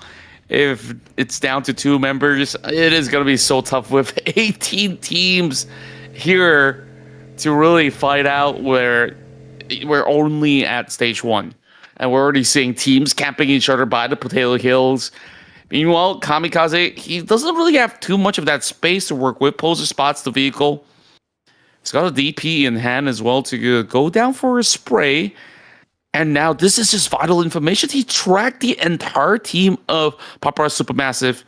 The big question is whether if they do want to do something about this. Because Kara Esports, they got angles to work with. Oh, Kamikaze! Managed to get away just in time. Oh, wait a second. I think I spoke too soon. Oh, last tick of hell. Poser tries to find an angle. The tree is not really helping him out. And somehow Kamikaze survives. Well, by the skin of his teeth as well at that. Grenade down, launched right in, and the rest of MADBULLS already striking from the far swing. MADBULLS did manage to get 1 member cleared off from the side of PAPARA Supermassive. And Murphy's really low right now. I think it's going to be rather difficult to actually crack this case open as the rest of MADBULLS are already on the pounce. Great setups coming in from the side of Lemon, trying to have just about enough space for the push. Speaking of a push here, Pusher's the one holding back. Oh, but Pusher now pushing back, finishing off catch. That's going to be elimination number 3 for the team. Now, MADBULLS, they are surrounded by 2 different teams, including Kara on the other side. Murphy is still in the game though, but he's not really moving. Is he in the circle? Not really as well, and he does have a buggy behind him that he can use to kind of escape. But Murphy is not really making the big move, so I guess he's just being very cautious. Now, in the Lighthouse area, we have GEN.G now in the fight against GS. We just came from the military base island, and they had to win this fight against GEN.G with 2 players left for GEN.G. Yeah, they did manage to pin out a few of these members coming from side of the GS, but they do have those hovercraft, and it's driving around the corner. Shells of the DBS being shot right through, and the final tap not quite connecting. GS did manage to trade back. Here comes SO on the push. GEN.G, all odds are stacked up against them, and it is yet another early exit this time around for GEN.G. Back onto MADBULLS. Oh, but Team Falcons, they lost to Rectum Kara Esports. Interesting. Okay, not too sure where the fight was happening at. But Rectum Kara Esports. Alright, decent start for them this time. With 2 eliminations in the pocket, and they still have a full team. I'm pretty sure they can pick up that 1 teammate. MADBULLS, however, okay, now they don't have the circle though, so this is going to be really interesting. The moment MADBULLS steps out of this building, look at the spread by Kara contra the minimap. They have MADBULLS totally locked in. They absolutely camped them out. North, south, east, west. Literally, there's just nowhere that MADBULLS can actually move off from unless they go on the convoy, and that is what they have in mind. They're just going to have Lemon to lead pack, and right now, yours Theo is being absolutely gated up, but he did manage to draw an exchange, a 1-for-1 at the very least. But I'm afraid the rest of Kara could not respond to this, even despite the double knock. Oh, they have to respond quickly right now, especially if they want to save their teammate. Here's Lewis from afar, sprays and he will get his target. Nice follow-up there by Lewis, but his teammate is still bleeding out. He has to make this quick, especially with the fact that now the circle has shifted towards the left side of the map. What a grand idea that Kara Esports have just executed. They did manage to take down the rest of the MADBULLS. But hey, MADBULLS, they managed to nap a couple of points away. That's a total of 3 points for their round so far. As we've fixated our eyes onto the battle, we are already seeing so many of these teams already off the list. MADBULLS, Twisted Minds, Falcons, GEN.G, and of course that PAPARA Supermassive. Whereas now, the dust settle in rather swiftly. But I guess Nuclear Zone, they're looking to break the silence right now. Keeping their eyes onto the farmhouse, already being occupied by the rest of Go Team. And Go Team, they're gonna play the inner side, so they're gonna try to stop Nuclear Zone from moving. And Nuclear Zone, they managed to send one player across. I guess they just want to get away from the gatekeeping of Go Team. The Go Team playing this patiently. No elimination points yet. But as long as they're able to survive longer than Wolf, than Virtus.pro, ARCred, and all those teams below them, their job is done. They can still maintain the #1 spot. Yeah, they just really have to get a couple of all these elimination points. They could still make a healthy number of a lead up against the rest of Wolf, but you gotta, of course, look at certain opportunities as well for VP to also draw an exchange later. BOARS Gaming did manage to find an easy pickoff up against GS, who had not many options but to really rock up across these compounds, where we have the zone now shifting towards the GEEKAY area. So a wise move, but for GS, they are a little bit overzealous as well because they haven't really checked those corners. And now moving back towards the BOARS, they claim so much of these free space. This might actually work out for BOARS to play out the late game. It's just too bad for GS. And now they only have one player left. Oh. GS out. Okay. Needed to update myself there. But then again, now we shift forward to Virtus.pro. One player down. They respond back to Nuclear Zone. Fajita gunned down. But Fajita, his teammates are not too far away. They should be able to reach him in time. Okay, there you go. That's the pickup there. But the smoke being deployed. Virtus.pro doing the same. But Virtus.pro, they try to get a trade back. Not able to find that angle. The rest of Nuclear Zone coming in as well to provide extra support. But look at the minimap. Above Virtus.pro is BOARS, and they seem to be interested to try to take over Virtus.pro's position. Makes it even harder. The circle just shifted a little bit more onto the eastern corner location. And right now, the hillside that R8 is looking to claim is going to be one of the most powerful positions that these teams could actually play from. Virtus.pro now spends a little time by the blue zone, understandably so, because they are sandwiched in between, like you said. Oh, Krona, last hit, and Krona, he survived the one. Oh, unfortunately, he did not. Virtus.pro will take over his position, but now BOARS Gaming, with a high ground advantage, will put pressure back on Virtus.pro. We can see Virtus.pro, they're scrambling to get away from this open area, trying to get into the circle at the same time. But Havleki sees an easy target. Abudi will go down to Havleki. That's going to be elimination number 4 for BOARS Gaming. Wow, it's been so far so good for the rest of BOARS. We talk about how powerful that position is. Now Virtus.pro is just going to dive in for a full send to try to clear up the shack. Can he be able to do so? Yes, he does. Malloy did manage to get right into the corner, but he does get knocked down by SAFG. Oh, Furia now, the final active player for Virtus.pro, but he's caught out in the open with no vehicle. This is bad news for him. Now he has to pray really hard that his opponents do not hit him. Oh, there you go. That's the end of Virtus.pro and number 10 with 1 elimination point. Oh, it has been a cold streak for them for today. 1 point only ties with Ulf right now. The tower has been popped on the side of R8. They tried to hunker down onto this position, but they barely have just about enough cover.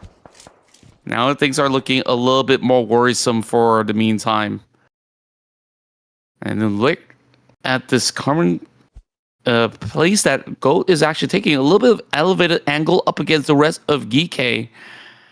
And I really want to see if this is going to bear fruit for them, because the GAKA feels any team could actually strike from a distance. So it is still going to be a very tough space for these teams to really look for those certain avenues. There goes GEEKAY Esports as well out. BOARS Gaming not having the best of time. Now it's only half leg left. The final player of BOARS Gaming, and he's out in the open in the GAKA field. And look at the amount of open space around. He has nowhere to go, nowhere to hide. And there goes BOARS Gaming at number 9. Oh boy. Ruben Ulf did manage to survive the heat of the battle for the meantime. I mean, they were a little late to the scene. As you can see, that GAKA, it is always going to be so tricky, especially when you have really sharpshooters out there on the field side. Have to see whether if this is going to be working out for the rest of GOAT team, because Twigs, he's just going to be proning in the middle of the hayfields. Kevin now looking to support Nerzet, getting bombarded, and it's slowly chipping those health bars away. Time might just be the charm for Twigs. And now circle updates. Where will it go? Will it be another hardship circle? It has been for the last few circles, bouncing back and forth. But looks like it's a fairly hardship circle towards the left side now. On screen is going to be R8. They are by the edge of the circle, and looks like they will eliminate another team as they head into it. While all that was happening, GOAT dominating with at least 5 elimination points. And they're going to come in from the south. The next target is probably going to be GEEKAY that's waiting inside. GEEKAY, I'm definitely looking to be very ambitious at this moment. Speaking of which, RANGEL goes in for a very close quarter exchange. They did manage to suppress Marv, but they do have one member Olympic body outskirts. A good hole, a good defense once more. RANGEL so far rocking it out with 6 points, and Wolf still needs a little bit of a backing. And here comes Prestige on a push. Not quite enough to secure the knock. Oh, he's still got to work it out up against Wall 77, and he's got a grenade. They're looking for that exchange, cooking it nice and slowly. 3 seconds.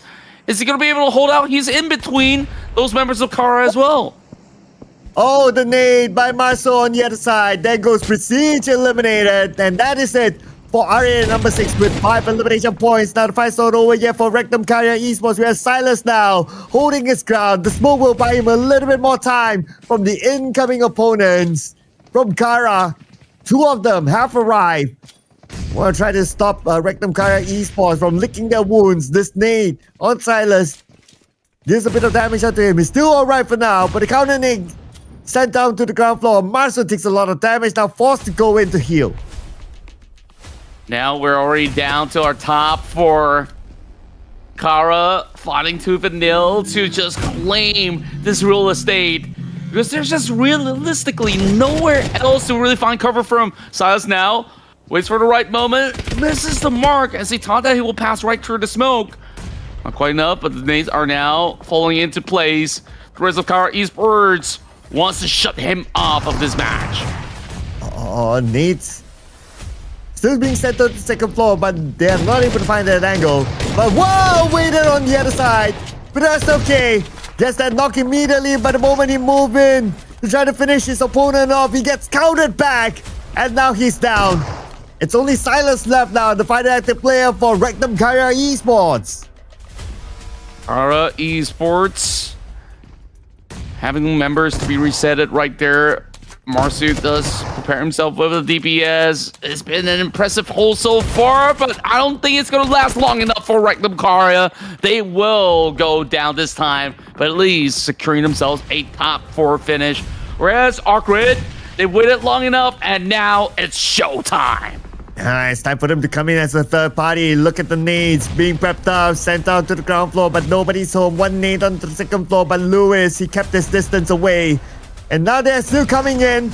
The nades raining down. And it's going to be a matter of time before they rush out to the second floor. But Ramses with the DBS gameplay from the ground floor. Sees the target. Marcel gets taken out. ARCred taking over this compound. We've been able to accomplish 3 takedowns back-to-back so far. ARCred is willing to just let that player sit around for the moment. Lewis, though, he's absolutely stranded all alone. But the exchanges are coming in. GOAT finally gets involved. GOAT has been waiting long enough. And GOAT team might just earn you a point this evening. I'm not gonna say anything. I'll just leave it as it is for now. But what's happening right now is gonna be Lewis, the final player of Kara, holding on to his dear life in this fight on the outside of the zone. He has to pull off a big clutch here against the entire squad. All by himself. He does have a shotgun though. Pre-clutchable weapon. He starts off with Ali. That's going to be one down. Make that 2 back-to-back. Can he actually pull off a clutch? Oh, Lewis, he could absolutely do this. The final member of ARCred, he's so low. And GOAT, they did manage to knock him down. ARCred only has 1 member. He tries to go for the revive. Oh, Lewis. That was an absolute perfection of an ace that he just delivered.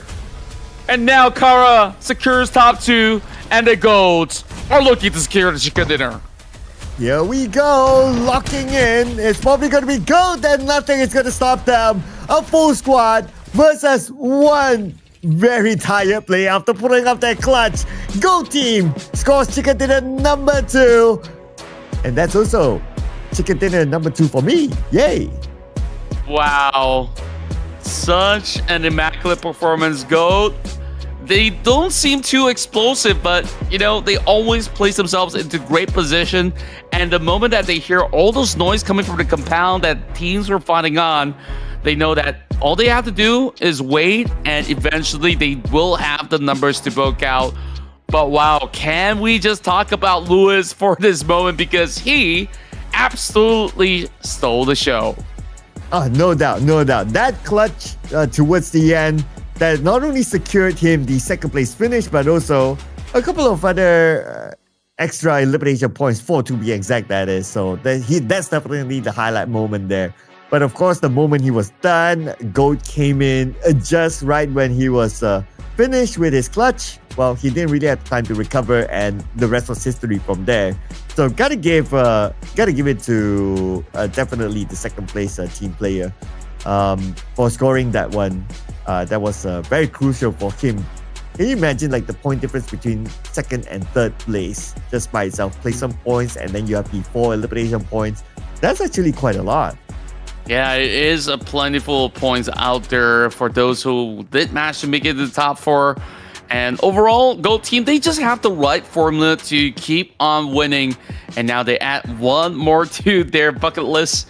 Well, I really do wonder by the tail end of the entire tournament, how many more is there going to be for GOAT to secure? While Kara, you saw they were battling for so long, and they have used the most utils, 19 frags, 13 smokes. While the rest of GOAT, they were just striking from the outskirts. They were playing onto the wheat fields as well. And I would say that's not too shabby as GOAT got yourself another point. Regnum Karya, we saw, of course, brilliant plays coming out. ARCred, though, they were doing well until Lewis happened. Yep.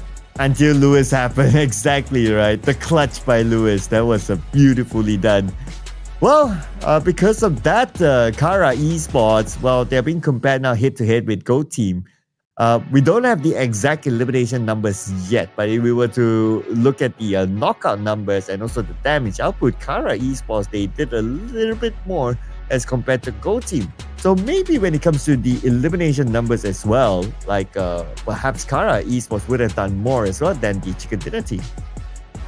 Sure enough, Whereas when we take a look at the rest of the pack, this is just going to be Carl Lewis that have been able to just deliver a crazy 1 versus 4 to be able to secure himself the MVP. And of course, in total, he did manage to accomplish 6 takedowns alongside with 600 over damage throughout the span of the moment. And well, it's just going to be a lot more great work to be displayed by the rest of Kara. I mean, I'm convinced that they can absolutely join in with the rest of the top 5 eventually. Hey, what's cool is not only Lewis, right? Like his other teammate Marcel as well made it up here as one of the top performers. Followed by Goats Vic, and then we have Havlik from BOARS as well. I remember Havlik's long-range moment when he was trying to secure more elimination points as he get into the circle. That was one of his highlight moments here. So definitely well deserved of a top performer's performance, that is. Now, when it comes to the points, so looks like for the second time in a row, contract, kind of think about it, the second place team actually scored more points than the team that got the chicken dinner. Yeah, it's quite an impressive stat, so to speak, because, you know, in many other regions, this seldom happens where, you know, usually the winning team is the one that does the most fragging, but every single match so far has been just absolutely fire. So I'm absolutely looking forward to our next matchup, ERANGEL. Before we go there, of course, we got 63 total eliminations. I believe one member of GEN.G disconnected as he drowned himself. And not only did Kara manage to accomplish, you know, so many of all these takedowns in this span of round, they are also having Marsu to deliver the longest shot of 362 meters. Now, when it comes to the more important numbers here, well, because Goat Esports, they scored the chicken dinner, so they extend their lead again. You know what? Every time, it almost looks like, oh, a team is going to catch the number 1. They're going to push Goat out. They come up with a performance. So this is also another one of those examples. Like, at some point, VP was only 10 points behind Goat. One good game, VP could be on top. And by the time you know it, Goat came out with the chicken dinner, and then, well, they still remain on top of the throne. Yeah, and looking at the rest of the list as well, we've seen Regnum Kara continuously push upwards, and they're about to join in the 90-pointer club. I see they do slide down the list as well. The rest of BOARS are maintaining the order as well as the pace to ensure that they don't drop out of the top 10. So that being said, though, this is the first match of ERANGEL done and dusted. I'm definitely looking forward for the next one already. Yep, and I'm also looking forward to Papa to gain more points than their current state, because we have not seen the best of them yet. But maybe it could be the next round after they are done with their first ERANGEL to get a bit of feel. But before we head on to that, as always, ladies and gentlemen, we're going to take a short break. So don't go anywhere. We'll see you guys after this one.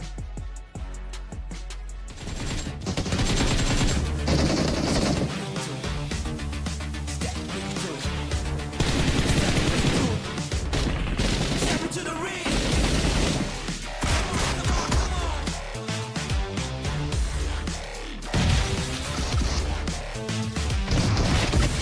Let's go.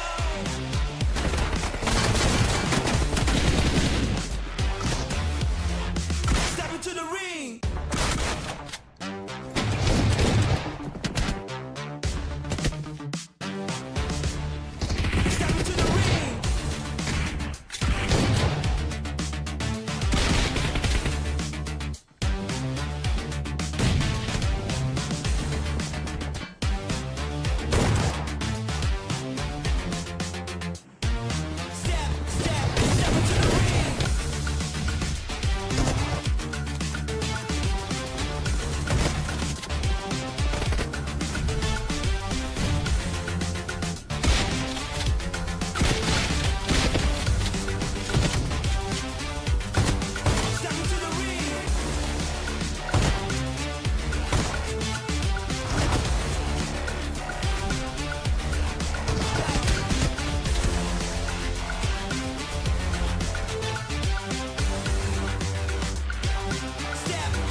Welcome back once again, as we're going to be diving into our third match of this evening, and it will be the final wrangle for the night. We've already seen Regnum Karya claim one of their own, and of course, this time we're going to see who will be the ones to also take another big one, because the recent chicken dinner scored by a GOAT team themselves have solidified their position as the top one team. So I'm hoping, this time we're going to be able to see the rest of the field play catch up. Yeah, especially Virtus Pro, who had slightly tough 2 rounds. So being a team that had one of the best stats inside of ERANGEL, hopefully they'll be able to make a comeback in the following round. And also another fight that we want to keep an eye on as well is the Pachinki fight. So that's going to be probably going to happen inside of this ERANGEL. And coming into this next ERANGEL, it is also going to be the final ERANGEL for tonight. That's something that we want to see happen. But just to give a bit of guidance here, here's the updated top ERANGEL performance. Obviously, GOAT will be still up here, considering that they just scored a chicken dinner, followed with Oof, Rectum Karya Esports. So far today has been having a great day, and MADBULLS as well, part of our top ERANGEL performers. Yeah, and so far they're just showing great finesse as well as capability to really hold on to certain areas and also to go for those big frags. Ulf mainly has dealt one of the highest damage output of all these majority teams, but last round they went out a little early though, so I'm not too sure if they're feeling all too great about their odds right now, or will they be able to bounce back? We'll have to, of course, find out in a very short notice. So I'm definitely looking forward for how this one goes from here on. So that being said, Sir Cloud, congrats. Now you're ahead of both me as well as the producers. So I want to get this one right. So that said, I think like Regnum Karya, they've been excellent fighters. I think this is gonna be a really good call for me to go Regnum Karya for another chicken dinner. Right. So you reckon they will score their second chicken dinner today? Okay. Interesting. Interesting call. Oof. I mean, top one. Oh man. I would have picked Regnum Karya, not gonna lie too. I think that today they're kind of feeling it. You can kind of see the improvements compared to phase 1. Oh man, it's so tough. Let's go for a bit of stats here. Let's try out MADBULLS. Let's go. Okay, MADBULLS it is then. So they definitely had some really strong run when it comes down to positioning, as well as how they've been able to really understand certain situations, where they need to fight, when they need to fight as well. So I think MADBULLS just needs some finishing touches. I think that's a really good call. Meanwhile, production is going for Ulf to wrap this one quickly with some big numbers again. We'll see about that. I mean, you guys could also pop it in the chat once again on who you guys think is gonna walk away with a chicken dinner. Yeah, put it in the comment section, ladies and gentlemen. We'd like to see your thoughts as well, and you guys can join us in playing this mini game. But it's just that obviously we don't have the capability of keeping track of every single one of you on the broadcast. But if you can just write it somewhere, and as you go through every single game, you got it right, just mark it down, and maybe, who knows, by the end of this tournament, just let us know how many of you got how many right. I think that's kind of fun as well to get you guys involved. Yeah, we absolutely do love to have you guys, join in the fun. Also, at the very same time, keep the chat pretty much friendly as well as PG in essence. We know, regional rivalry and banters are a thing, but overall, everyone's here for a good time. So you got to play nice a little bit. So that's it, though. I guess in moments' time, what we will be keeping score of is the fight in Pachinki again, because before we end phase 1, we start to see some of all these members of Falcons bounce back up. Now, can they do the same once more because last round, Falcons, they won up against Twisted Minds. I kind of want to see that these teams go neck and neck. Oh yeah, I want to see that, right? And the fact that Falcons won their first Pachinki fight today, well, I guess they might be feeling it because the record last week in phase number 1 is that Twisted Mind, they had a better record. Also to remind everyone, it's not only the Pachinki fight. Later when we switched to Miramar, both of these teams also had a record of meeting each other in Miramar as well. So, well, we don't know, right? Maybe Miramar, they might change. But so far, the record is that inside Pachinki, both teams not letting go of each other. Now, before we head on to the game, we're going to check out some of these individual stats here. The players with the highest amount of eliminations so far, well, I guess no surprises that we have 2 players for Oath because in the Rondo match, they scored like a ton of elimination points. Yeah, they did. And right now you can see how close it is. Twix 88, Scarface, as well as Bat Boy, they're still racing up against Aaron on his 33-pointer run. Absolutely incredible. I mean, it is a very tough number to beat, but I'm pretty sure that GOAT, they're absolutely ready, especially with them scoring huge for so many times already. This might just be another one for them. Yeah, so this is that's the first stat. Well, we're loading the second stat. Okay, no. We're gonna come back to us. So you know what that means, ladies and gentlemen. When it's back to us, that means the game is about to start real soon. So we're giving time for our players to get into the lobby. You know, we want to make sure that everyone's having a good, smooth ride getting into the next game because once we're done with this, well, technically this is like the middle ground by now because we only have 5 games. So this is the middle ground, and then we only have 2 more Miramars, and we're done for the night. And we'll talk about the rest of the games tomorrow. So we want to make sure that all the players, all the teams, have a good time. Yeah, of course. I hope that, early on, they have a little bit of hiccup for the side of GEN.G. Hopefully this time they get to play as a squad of 4 because that has definitely impacted them on what they could potentially accomplish. And right now, seemingly a little bit worrisome for some of those who are not really quite hitting the margin out there. But hey, we got to check out some great stats. We have ARCred member to be taking that #1 spot with Derm with almost 400 meters. That is a tie between him as well as Jafar. Falak with only 1 meter short alongside with Icon. I think they just wish that they would squeeze maybe just a little bit more of that distance. I kind of wish that, in some of all these terms that we've been able to witness, that they get a little bit of a smaller prize for all these titles they do get as some form of encouragement at the very least. Yeah, I just realized that Inner Circle isn't playing today.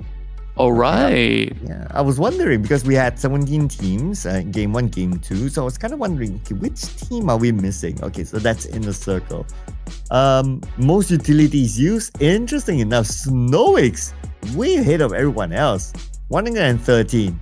Well, it's kind of, if only we have like this breakdown, right, of how many utilities to tell us a better story. But generally, Snowix, whether it's grenades, whether it's smokes, or whether it's mollies, I guess he really loved to toss stuff.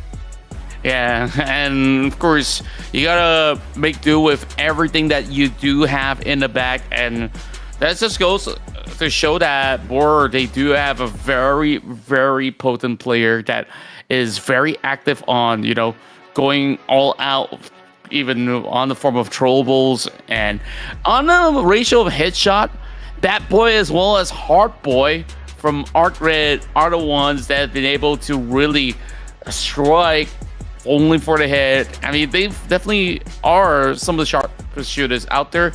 In the early span of phase 1, we also do see Eidos as well as Joyagi to be those who have absolutely incredible precision on those aims. Yep, so that's an idea. But then again, yes, you're able to land the headshot, you're able to get a knock, but most importantly, is to able to get those eliminations, because that's where the points are. Coming into the next game, of course, it's still ERANGEL, so there might not be as many long range or as many high grounds opportunity as compared to the Miramar match. Miramar is when the teams will be challenged in terms of how they manage their distancing. So far, we don't see as many like long range mini 14 sort of gameplay. A lot of them like to take frontal approaches, which is absolutely fine, right? Like, it's to everyone's own strategy. As long as they're still able to bring in the points and they're able to bring in the chicken dinners or enough play some points, I guess that's absolutely fine. There's no one way to play PUBG Mobile. That's true. I mean, there's just so many ways. I know, like, you know, some streamers or so, they like to camp out in a certain location and score that chicken dinner. We do have one guy here from Malaysia that does that. I'm pretty sure even on other regions, I mean, they create montages of highlight reels of, you know, having one member as a carry and the rest can be like, hey, I'm here for the supplies. Like, just give this guy all these bullets and any form of frag grenades and let him do the job. So it could be any way to go, but of course there is a formula when it comes down to pro play. I mean, teamwork absolutely makes the dream work. I am definitely a firm believer of that. Oh yeah, absolutely, right. It is not a solo game. It is a team game at the end of the day. That's why we did see like some of the stats before we start the show. Like, oh, from this team, you have like 2 individual players coming up here with the top stats, but their team is not the number 1 team. Whereas the number 1 team themselves probably like at most have 1 representative as a top stat guy. The rest of them we don't get to see much, but maybe they work together well as a team that everyone brings equal weight, and that's why like they are the number 1 team, and that's GOAT Esports. GOAT team, that is. So yeah, like what you said, right? It is a team effort at the end of the day. Individual, great. You really need individual performances. But in order to be the best of the best, it's at the end of the day a team game. True enough. And overall, I think like GOAT definitely is proof that they definitely are a very well-balanced roster in the form of their firepower, in a way that they also have great tactics to really work out how to actually execute some of the ideas. On top of that, they always have been able to have amazing survival rate. So to me, that is the most impressive, because this is almost a perfect team that we're looking at here, and I'm just thoroughly impressed. Well, I'm also impressed with the fact that we see the timer now. So we'll be jumping into the game, ladies and gentlemen. Okay, so keep an eye on Pachinki, that hotspot especially. We'll see if the fight will continue on, and if it does, who will win the Pachinki fight. Stay tuned, ladies and gentlemen. One more ERANGEL. Let's go.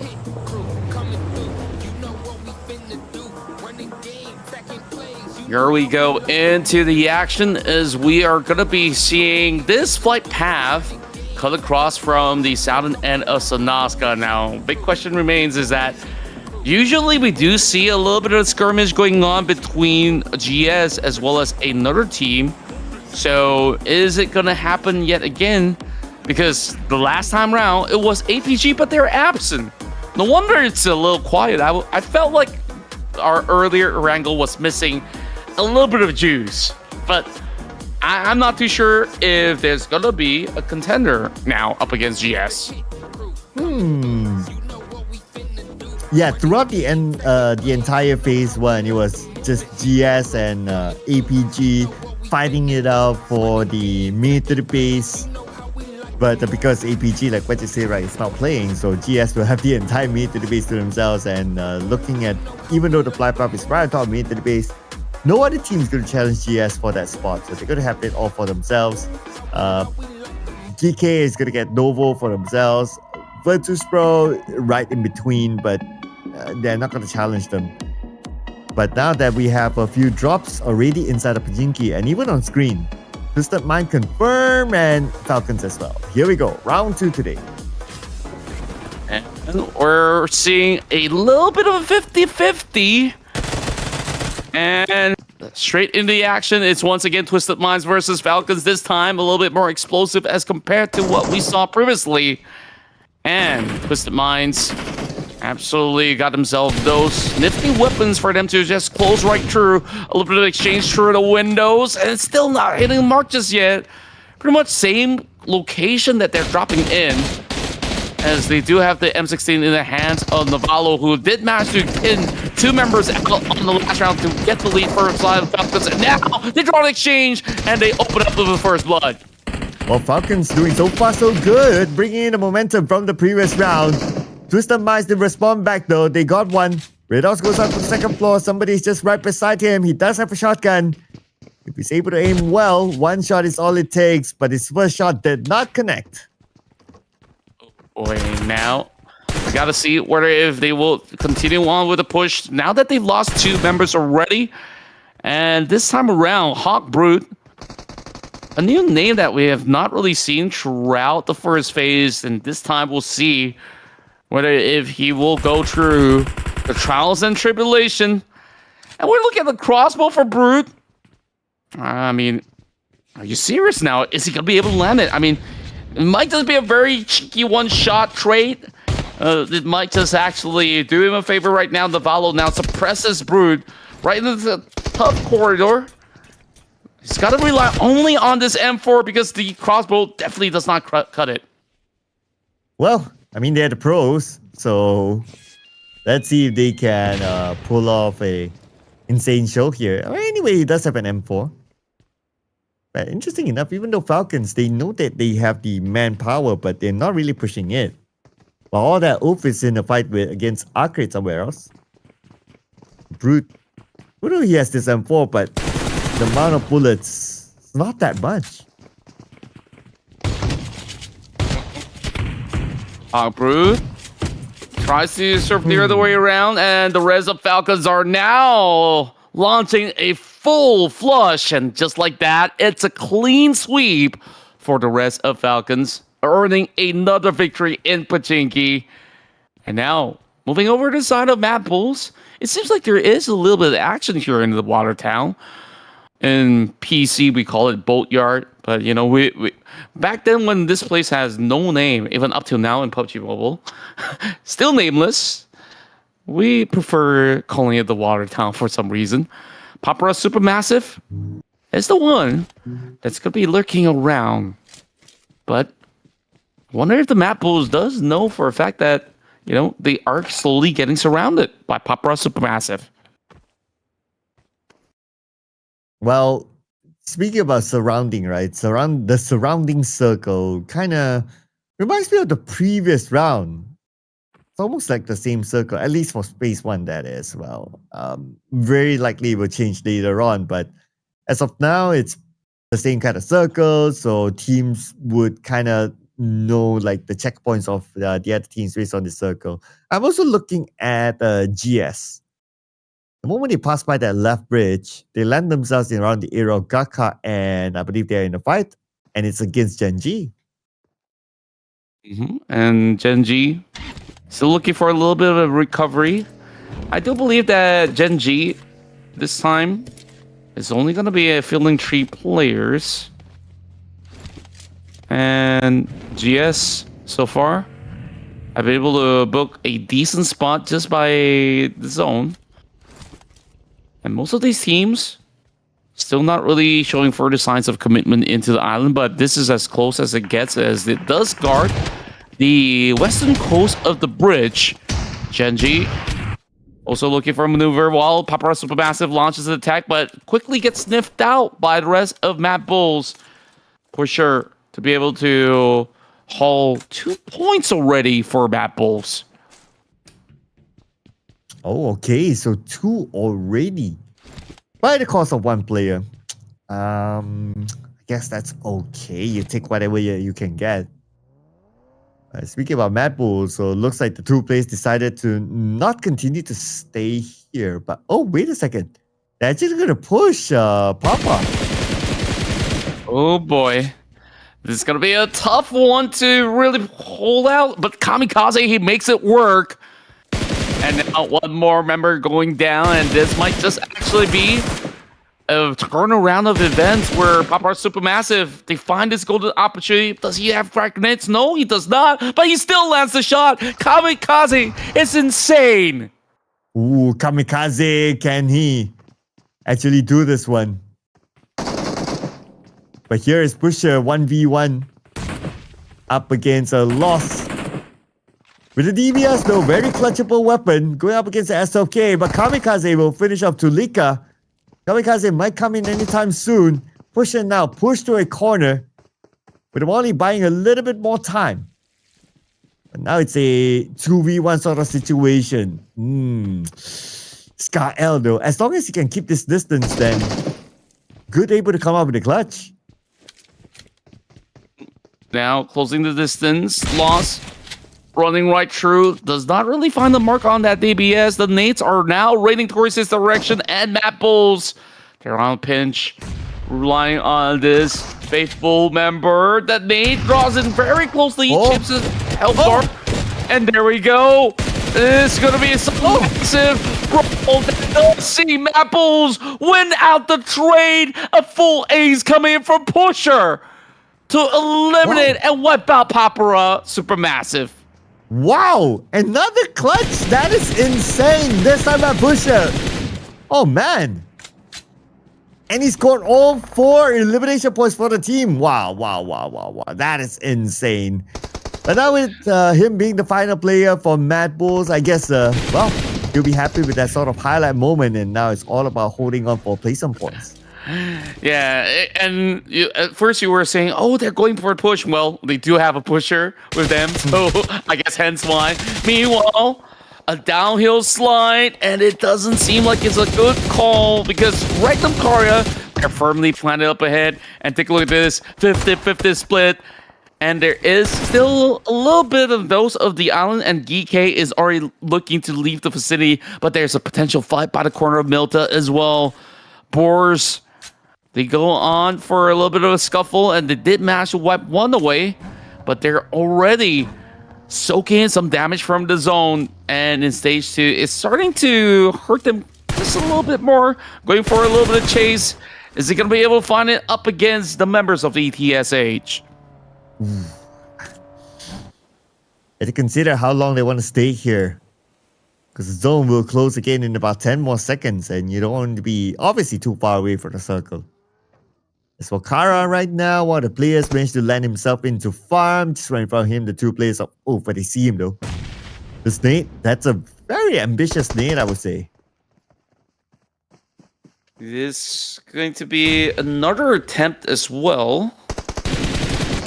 I feel like this may not be a good call to burn out all too many utilities, but I guess he will just exchange the weapon and just secures it instantly. And the rest of ULF Esports, the Wolves, are still biting really hard. 2 points just like that.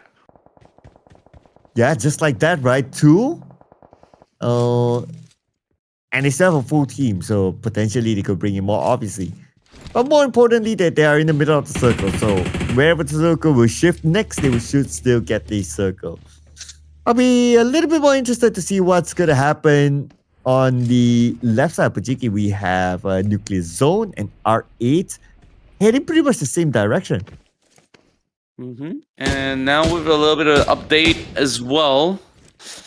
We're looking at the rest of BOARS still hanging over in North Point, soaking some of the blue zone damage, while Virtus Pro has such a great spot. It is going to be the focal point of a compound where it is in between the bridge as well as the mainland.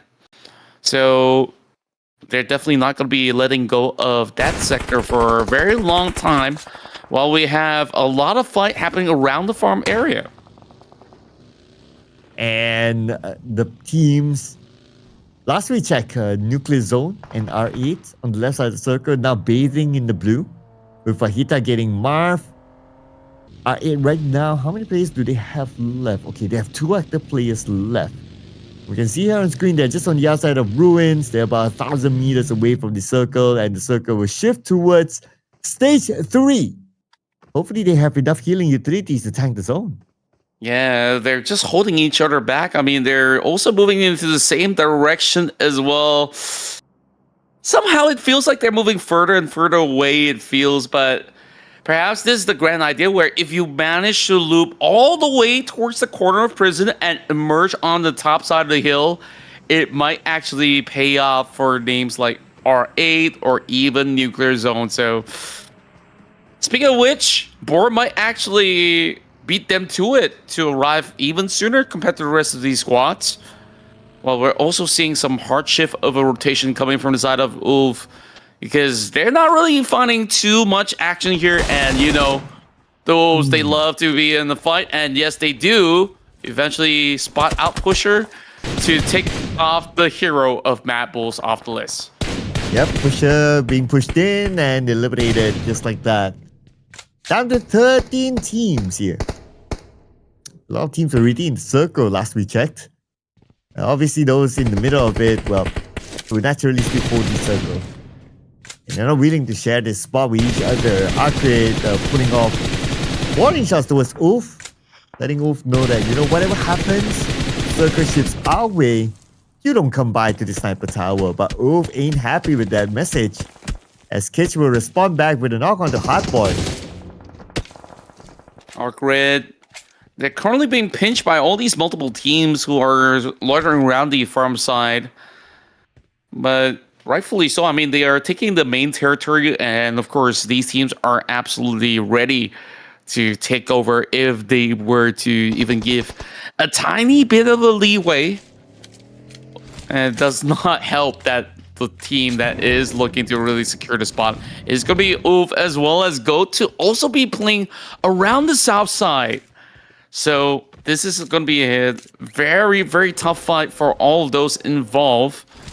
Whereas the rest of BOARS, they finally entered the zone after spending like, what, 10 minutes by the blue zone. And Regnum Karya is looking to hold them off. So many teams close by each other. It will be interesting if the circle somehow shifts away from this area. But there's a reason why all these teams are here, because it's somewhere in the middle of the circle. So you want to have that circle advantage. And naturally, once you get that spot, well, no big reason for you to push your opponents yet. So that's why we can see here all these teams, they're pretty chill for now. But that also means that things might change after the circle shift in about 10 more seconds. And for the meantime, those who are directly in the center, they don't really have to move all too much, I do believe. A lot of exchanges going through on the side as we see Nuclear tries to just dive bomb into the zone over the north, and this time the circle will appear towards the western corner, benefiting the likes of GOAT, who's holding over on the southern edge. Virtus Pro as well, which we did talk about that compound. So perhaps there's going to be those wide swing coming from the edges here to eventually challenge up against Virtus Pro. But plenty of action happening up north. These teams looking to relocate, and it's going to be Nuclear Zone striking one member from the side of R8.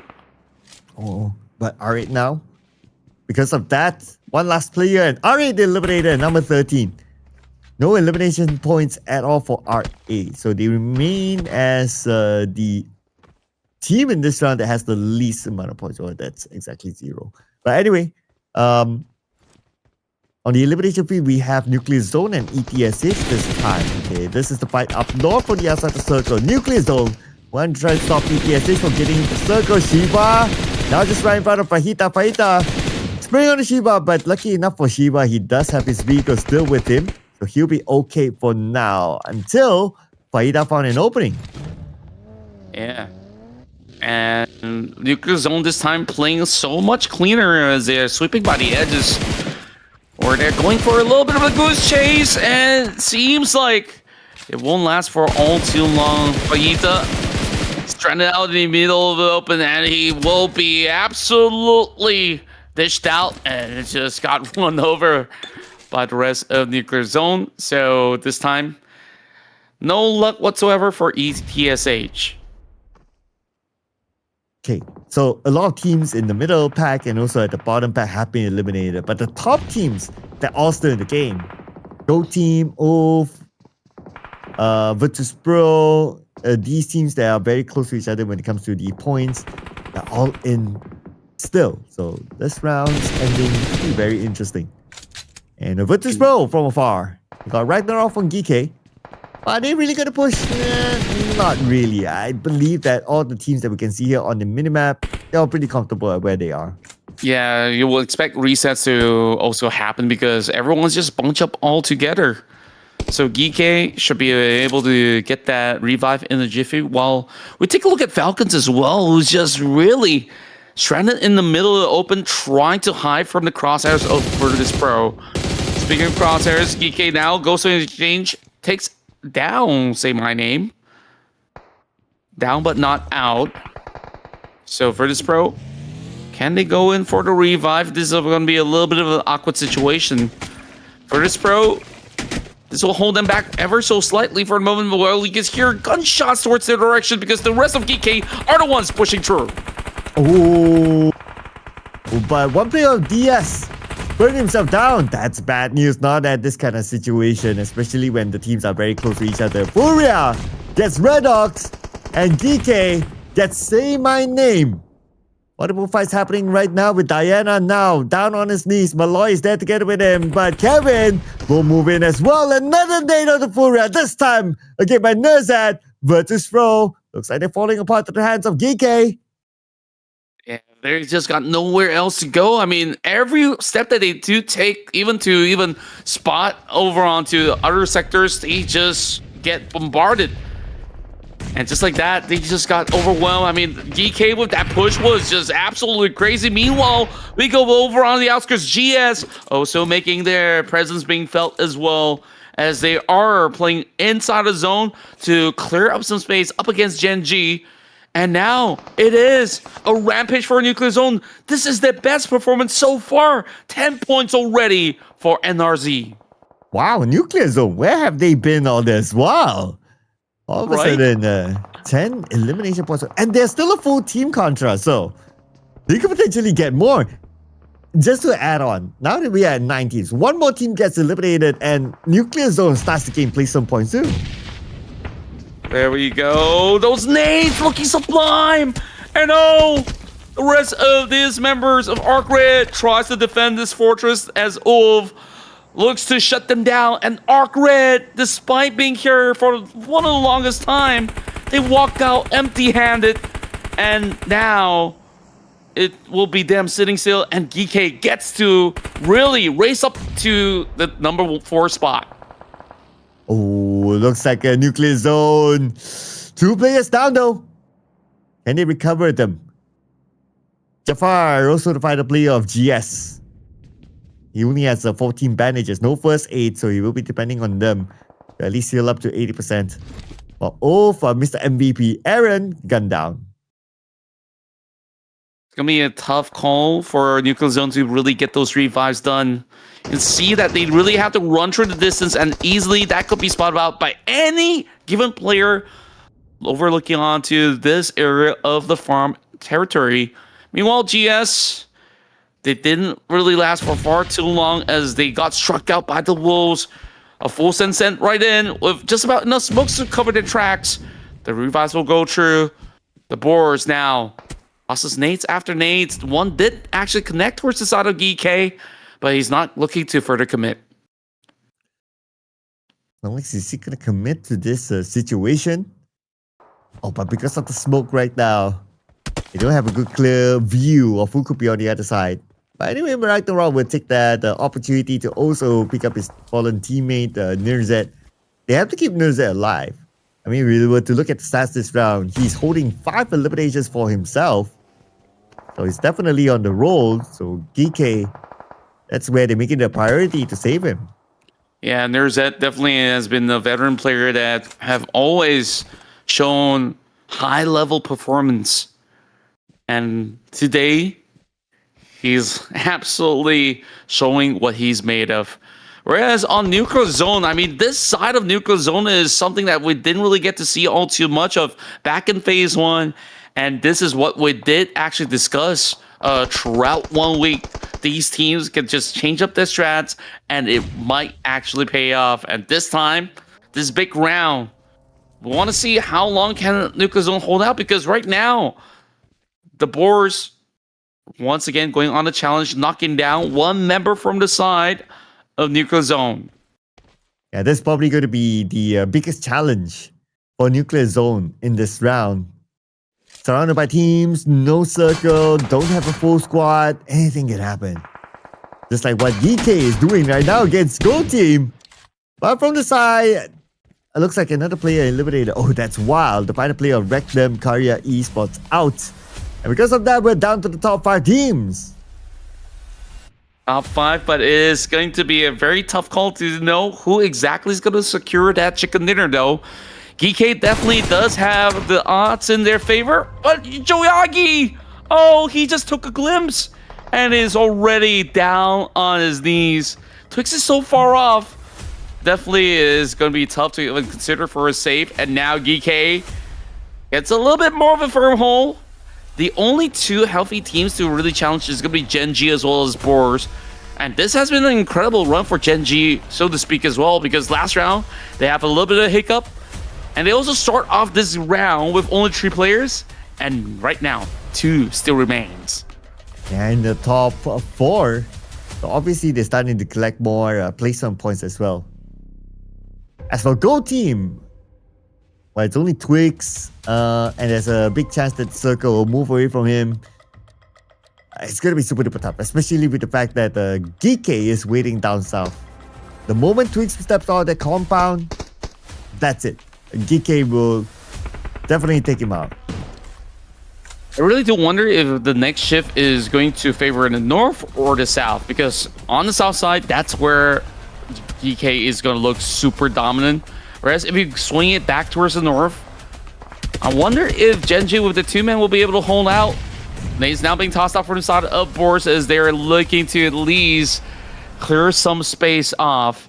GEEKAY is sending everything that they have towards the shack where Solix is at, and it does connect. And once more, it's Nurzad. As they will now go in. Locking in the elimination point, and they will. BOARS out at number 4, 4 elimination points. GEEKAY, GEN.G, and Gold Team. Now the final 3, but like what you mentioned earlier on, GEEKAY stand the best chance of winning this chicken dinner. GEEKAY just have to ride on this current form and momentum. GEN.G have yet to also make their presence felt in between this duel between GOAT as well as GEN.G. I mean, GOAT had to play passively as well, because it's only 1 member left. Spots out that vehicle again. Ships onto an empty space. That was basically a vehicle that was ditched prior to this by other teams. GEEKAY Esports, though, heard those gunshots and is going to be looking to tag out again from a distance. Nurzad, I mean, this guy so far really is one of the toughest opponents for these guys to deal with. 50% odds right now in favorite side of GEEKAY. Things could hardly go wrong, but like I did mention, that shift of the zone might actually change things. Now it's going to be GEEKAY looking to seal the deal up against Twix. Oof. And as Nurzad down, this could be a start of great things here by Twix, but it's not healing up, I guess. He doesn't have that time and space. Okay, he's doing that right now. But SUPERMASSIVE coming in. SUPERMASSIVE. Oh, wait a second, Twix. Oh, he didn't heal up. He didn't complete the heal. He's still only 10% left. Oh no, this is bad. SUPERMASSIVE found an angle, but hang on a second. It was Twix that denied away the point through the zone. Yeah, this could have actually been a golden opportunity for GEN.G to really make an extension towards their area of play. GEEKAY now gets to go in for a little bit of reset. Again, he's just holding angles. But they do know for a fact 2 members of GEEKAY is on the edge of the zone, and that zone is going to pressure GEEKAY to drive towards their corner. For sure now, for sure. But at least GEEKAY, they have Ragnarok inside now. SUPERMASSIVE making his move as well. And it's looking good for GEN.G maybe. Ooh. I mean, it's still quite a tough call, right? Okay, I would still say that we will definitely see stage number 8. And I guess this round's chicken dinner might be determined by stage 8. Boy. If that's going to be the case, I mean, GEEKAY, they did manage to go in for a little bit of extension. So position-wise, GEEKAY actually has the better area to play out. If it does go into stage 8, stage 9, as they're going to be firmly holding on to the north. There's going to be one more shift that will happen from 5 seconds till now, from this moment. Again, now needs to close in the angles, and the nade drops in. Oh, gets blocked. Didn't manage to lob it over the wall. And instead, they finally found an opening. GEN.G, this might be it. Oh, they got it! The second one down. Like what you said, GEN.G, this has got to be it. Unless if Nerze can pull off a 1v2 clutch in the final moment. But before that, Ragnarok down. That means that Nerze going to be the final player. Looks like it's going to be GEEKAY against the 2. Let's see if we can actually pull this one off. Not going to be that easy though. GEN.G knows exactly where he is, and they have the geographical advantage at the same time. Yeah, Yusuf, he's been holding from on top of the roof, and it makes it so hard for him to be spotted out, especially you can see the layers of trees that's currently covering any form of pixels that they could actually spot him out, which is why it's so cheeky. They got all the information they need. Now, GEEKAY tries to shoot right through the smoke, not quite connecting though, but it's slowly tagging onto those members of GEN.G. GG dominating now with 5 eliminations.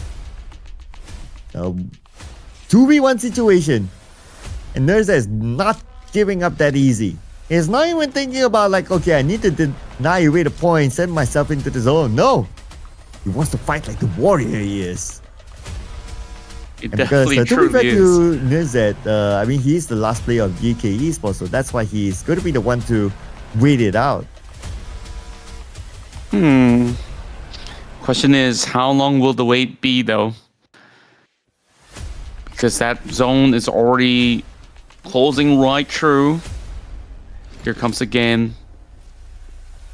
Still being very elusive. Not being spotted by Nerze just yet. Now that he pops the smoke directly over onto that corner, this definitely will give a little bit of information back towards the side of Nerze. But they absolutely are making some of the best calls so far. Again, this might just be it, as he will send those bullets through, and it will be GEN.G that takes this chicken dinner home. Well, from an early elimination in the previous round, they make a bounce back here with the chicken dinner. GEN.G taking it home. And what a game they had. They only lost 2 players this round. That's okay, because considering the result of game number 1, or at least the first ERANGEL, this is a huge improvement for GEN.G. Hopefully they'll be able to bring the momentum over into MIRAMAR next. Such a big step up, like you said, and a lot of it has to do with, again, who's been able to really find those beautiful angles and have been able to connect it, most importantly, to secure 5 points for himself and 1 coming in from inside of Yusuf. And I believe that Satan was not really involved at all in this matchup, which is why you're seeing them play by Treeman and Dami. He got punished very early on. So I gotta say, this is absolutely impressive because they were already playing with some of the deficits already, and still they did manage to walk away with a chicken dinner. Yeah, gotta give it to them, right, for being able to manage the situation, and of course also being able to stand up to make this comeback here in this round. But it's all about consistency, ladies and gentlemen. It is a marathon, not a sprint. So they need to remain consistent in the following round, in tomorrow when we come back as well. So a lot of games to come for them to try to keep the pace up. But of course, we're not going to take away the spotlight for GEN.G. Congratulations to them. However, when it comes to total points collected in this round, GEEKAY Esports is ahead of GEN.G. That's right. I mean, the amount of frags that they got this round was just unbelievable. So, once again, the trend today, like you've mentioned beforehand, the number 2 squad will somehow still manage more frags compared to the ones who win it. But you could also consider that perhaps taking too many fights, you will have lesser members to also work with. But then again, GEEKAY, they actually had the numbers advantage onto this final fight up against GEN.G. Oh, yeah. I mean, if we were to look at these numbers as well, like damage output, GEEKAY, knockouts, GEEKAY, even like heal is GEEKAY. Well, heal, it tells me the story of like they were engaged with multiple fights or taking a lot of damage, long range, and all that kind of stuff. And that's why they needed to heal more as compared to GEN.G. So they were a little bit more active. And it's apparent it reflects as well on the damage output and also the knockouts now. But more importantly is that how many eliminations did the GEEKAY Esports get? So that's something that we will check out in the later stats. There we go. Nurzet is the one that actually secures the MVP title. I mean, 7 eliminations. This is by far a number very hard to beat by the likes of many.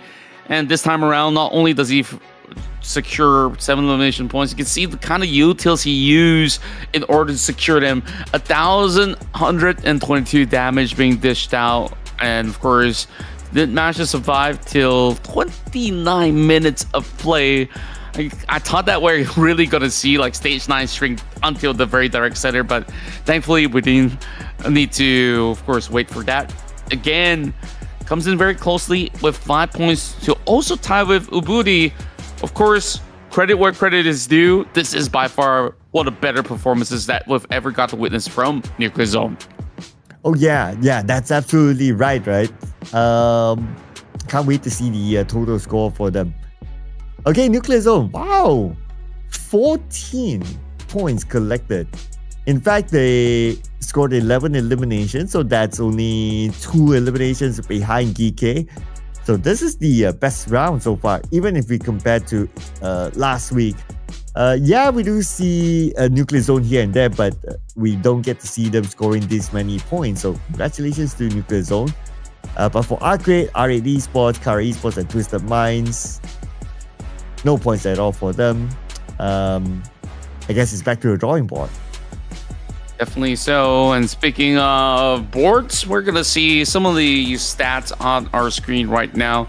Nurzet, not only was he part of a list of high frags, he's also shooting some long shots, 377. And speaking of long shots, take a look at the headshot numbers. I think this is one of the most that we've ever got to witness. 19 total headshots. That's super impressive.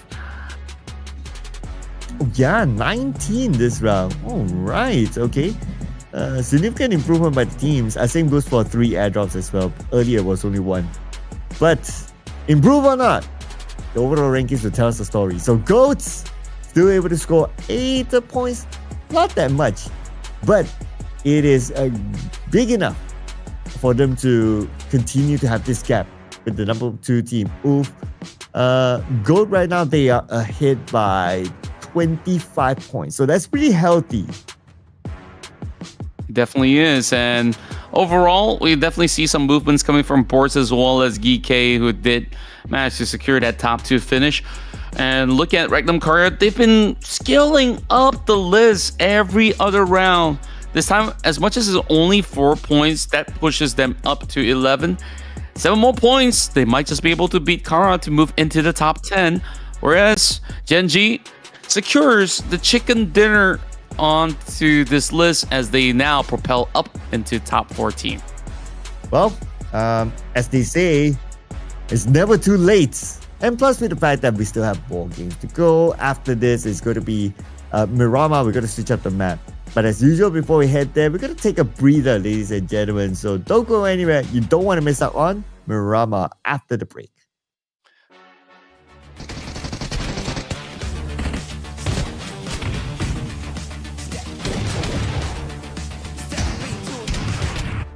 Step into the ring.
And we're done with all the ERANGEL matches. Now we're gonna switch the map into Miramar. Welcome back to the Ruthless Regional Showdown, ladies and gentlemen. My name is Circle together with Contra.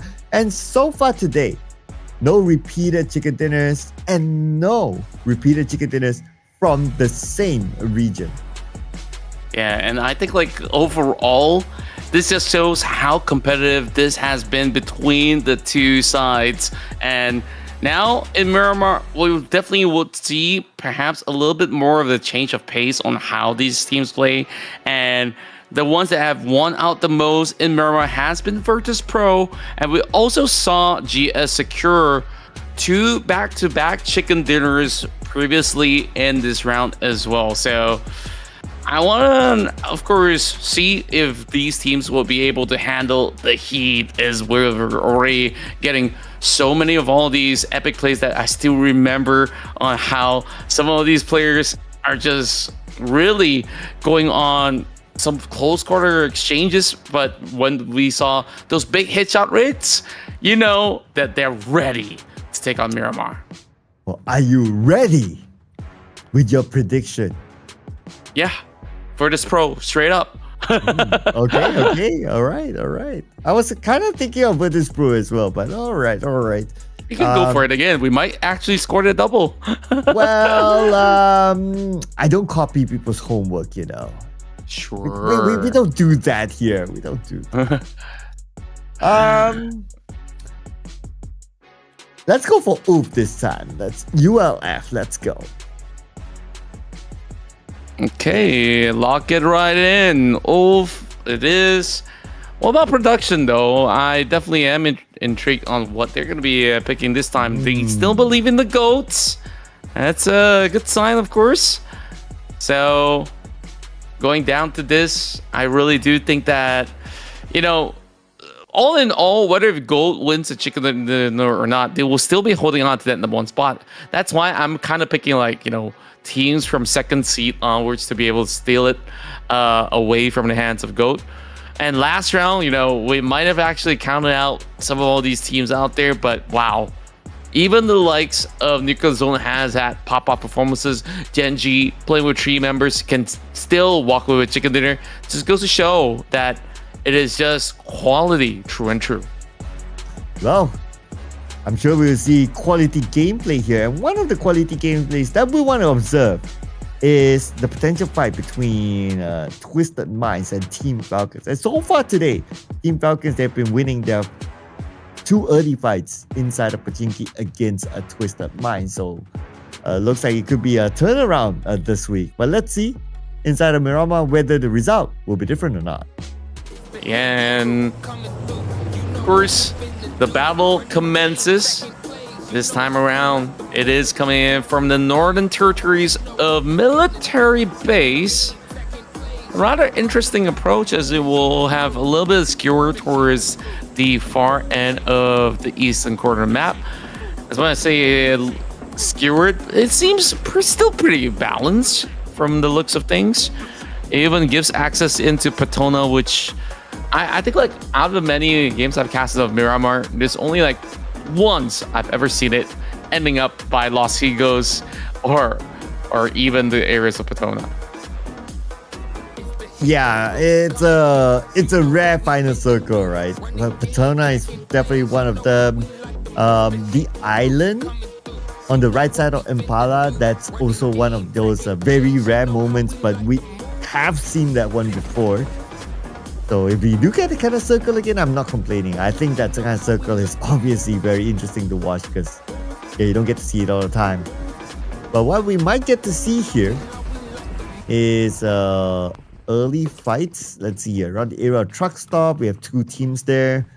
Heading towards Impala, we have ARCred with another team as well. But on screen, all right, in action against GEN.G. Oh boy.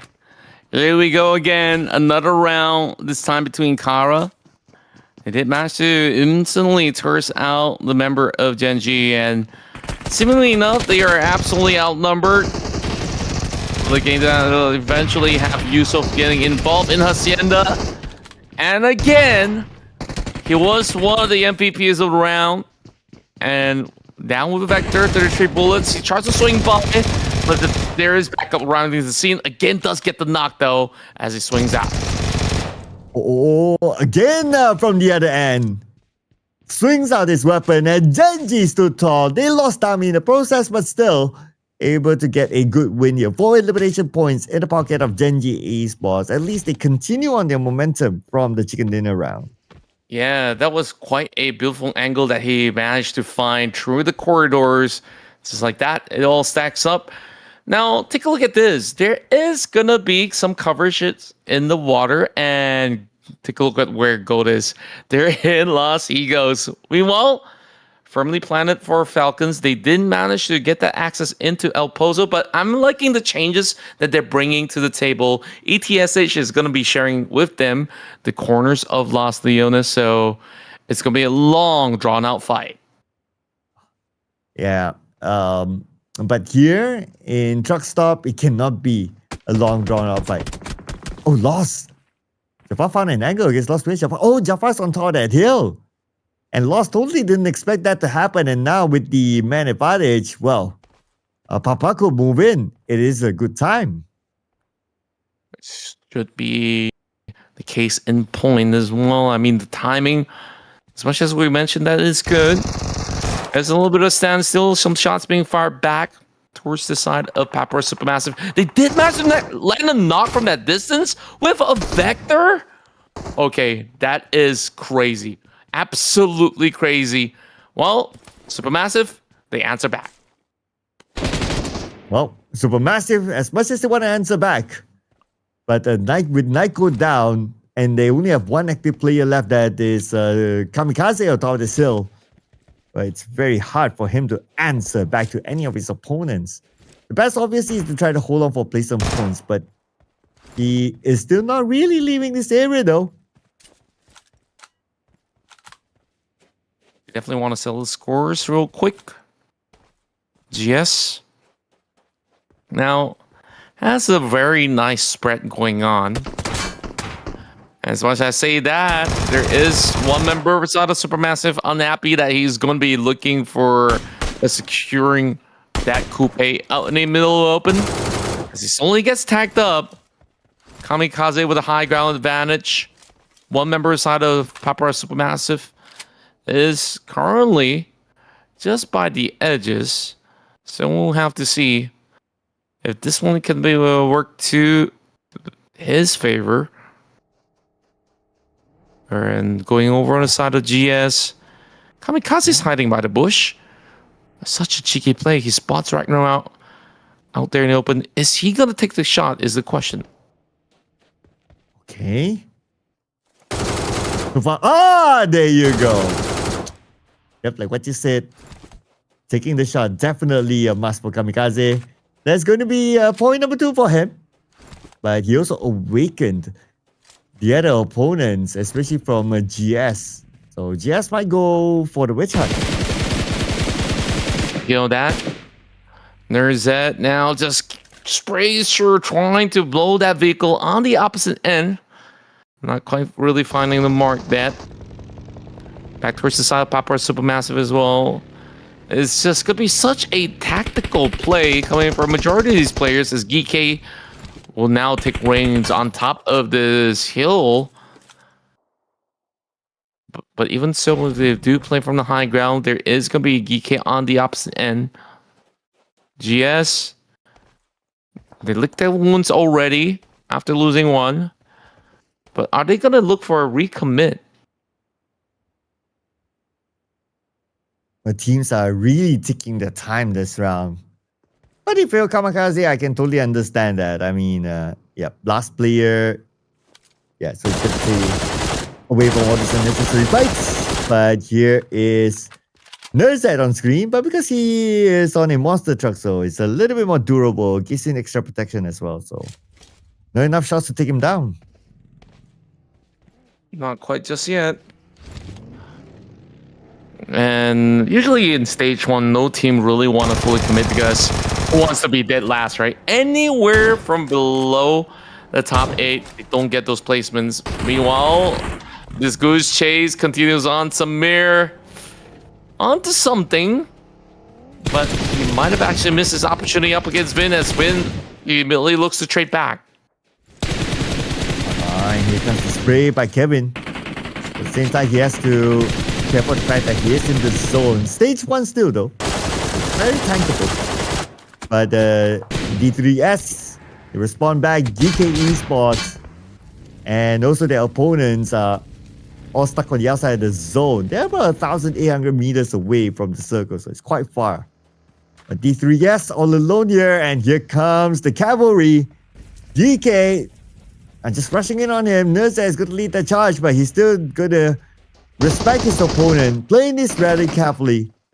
And now with the nade stand behind the stone, nobody's home, and Nurza shows up. Deals a lot of damage, able to get the knockdown, thanks to the zone as well. And that's going to be another point in the pocket, but for Kevin gets icon. Oh, they've been working for this for such a long time, and the rest of GS now needing to quickly go in for the pickup. GEEKAY is going to look to close right in. Just marking on that red dot site as well. Just goes to show how good Nerzet really is. No doubt, right? Nerzet played with some of the finest from Mongolia. Kevin gets Amir. Okay, the fight will continue on though. Honestly, Conrad, this feels like it's going to be a lose-lose situation for both sides. We'll see how that goes. Whether they can still tank the blue or not. We'll have to figure this one out. Still plenty of teams darting around the blue zone. Miramar early phases doesn't really hurt too much when it comes down to the blue zones. Take a look at how many teams are in Chumacera as well as the valley down below it. I mean, it is going to be some really close fights as he tries to shred that monster truck. Will be able to blow it up. And Kamikaze, he lands a golden one. Okay. Let's see if we can get his 4th, 5th, and so on and so forth. 3,000 meters away from the circle, guys. Did anyone get the bad signal that, you know, you have to get in the circle and not stay out here too long? They might actually get the memo once they start running out of meds. It's like, oh no, we can't do this anymore. What now, right? But at least that isn't going to be the major concern for the time being. Continuing on. That boy. Dangerous drive. Meanwhile, Silas, he got knocked out. And then Rectum Car Esports, they got shredded off by none other than Go Team. Whoa. But Twix, not having the best of time. Got down with a mini 14 by Abu D. Go Team now on the way to save him. Well, that's happening. Mark from RA got taken up by the zone. Interesting. Okay, now they are in the fight with GEEKAY. On screen is going to be nuclear zones showing themselves up. Okay, we'll check back on them later because right now, Mark, there you go. Steam is too far. Yeah. Too much to do, especially here in the early rounds. 3 teams currently struggling by the blue zone as it gets highlighted on the side of your screen for any team that is currently under those kind of colors flashing. Meanwhile, here comes Coax. Oh, big damage, and that Molotov setup was beautiful. Okay, he's very low on health, but he trusts his teammate. They will move in together, and that's ETSH eliminated at number 14. Falcons, clean 4 eliminations for them. BOARS Gaming has such an angle. And the rest of BOARS, they can take their sweet time. No matter how it closes up, this is going to be their absolute playground throughout the fields of Chumacera. From the heroes GEEKAY. Now getting all these tags coming out of Prestige. Will definitely take a little longer for them to be able to really convert into something, but they're looking to pop the tires.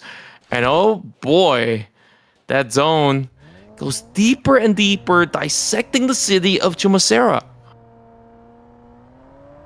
Man, they are so far away from the circle, even further than I am from my ex. that I don't know if they can survive this one. Look at this, right? Like, it's only 7 bandages on this PUBG. Nah, this is probably unless if they are able to find more first aids. If not, then that's probably gonna be it. Very likely so. And I think like in those kind of circumstances, you kind of want to commit to the nearest team possible, who's also in the blue zone, to at least maybe walk away with some points. And if you don't, it's like, who can blame you? You literally took too long, right? So as of this current moment, the teams are going to look to drop by from Picado, La Bandida. I mean, what's really holding them up? I really do wonder. Meanwhile, GEN.G, they were the champions of the previous round of ERANGEL, despite only having 3 members. There's now having a lot of that space to actually run around. Not quite the same for Oof. GEN.G is just absolutely marking onto the target. Brings out the 6X. It's got the XLR being equipped as well. I absolutely do love it when it comes down to Miramar. So, as it stands, Virtus Pro, today hasn't been the day, hasn't it? Yeah. But at least this round is like, okay, 3 players still in the game, you know, there's still time, so if there's any bounce back, this could be it. But like what you said, right? Throughout the day, it hasn't been the best of day for Virtus Pro. In fact, they had 1 round inside of in ERANGEL that they got one of their players out early in an early clash. But yeah, but because of that, they slowly slide down. Now they're at number 4, they still keep pace with both. I mean, it's a 37-point difference. With more games to come, not only today, but also tomorrow and the day after. But Virtus Pro, they can continue to slide down. If not, I worry at some point the gap will be just too big.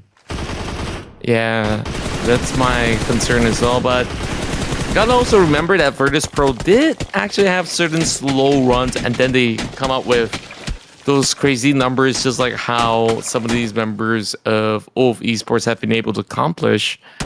So we'll have to see if Miramar is still going to be their stronghold. BOARS, GEN.G, and a member of Virtus Pro has been able to really cop some really good spot. Meanwhile, take a look at ARCred. I think like if they extend further, they might catch on to GEN.G. Oh. Okay, but they have to be aware of the fact that GEEKAY is there too, so it's not as straightforward as to like, okay, we see GEN.G in front, let's go for it. Have to be very careful. Ah, the mortar. Okay, we'll see if that lands onto anyone. But while we were waiting for that to happen, Nuclear Zone. 1 player was gunned down, but he was brought back up again. That's the thing about Miramar. Even on terrains, you can find just about enough cover. Which is why Miramar rounds have always been dubbed as the most technical map to this very day. With very little updates, it's still ringing true as some of the OG classic together alongside ERANGEL. Raouf now checking out the entire field, doesn't really spot a single thing at all. I think from the last glimpse, they might have actually spotted that member of Goat Planet over top. And it does not seem to be the cleanest of angle, as that player has already gone prone. Yeah, this terrain is kind of rough. If you're prone, there's a possibility that they can't see you. While the elimination feed looks like a Twisted Mind and a Goat team in a fight. We have them on screen right now. Both these teams not in the circle, and the zone is closing. And Twisted Mind have forced themselves through, but Esports not happy with the fact that their position has visitors. And they managed to stop one of them with the help of BOARS. Wash. Eliminated. Oh boy. We're starting to see the feet lined up over on the left corner as Twisted Minds Talk about a team with this performance for today. It is not only Virtus Pro, but Twisted Minds. They lost out those fights to Falcon over the span of those 2 rounds. And here we go. Oh, perfect line of sight for Joyagi. Gets the double knock. And several eliminations now for Gold Team. So far, so good for them. They are leading the elimination chart. But they have to eliminate Esports. They want to retain their spot within the circle.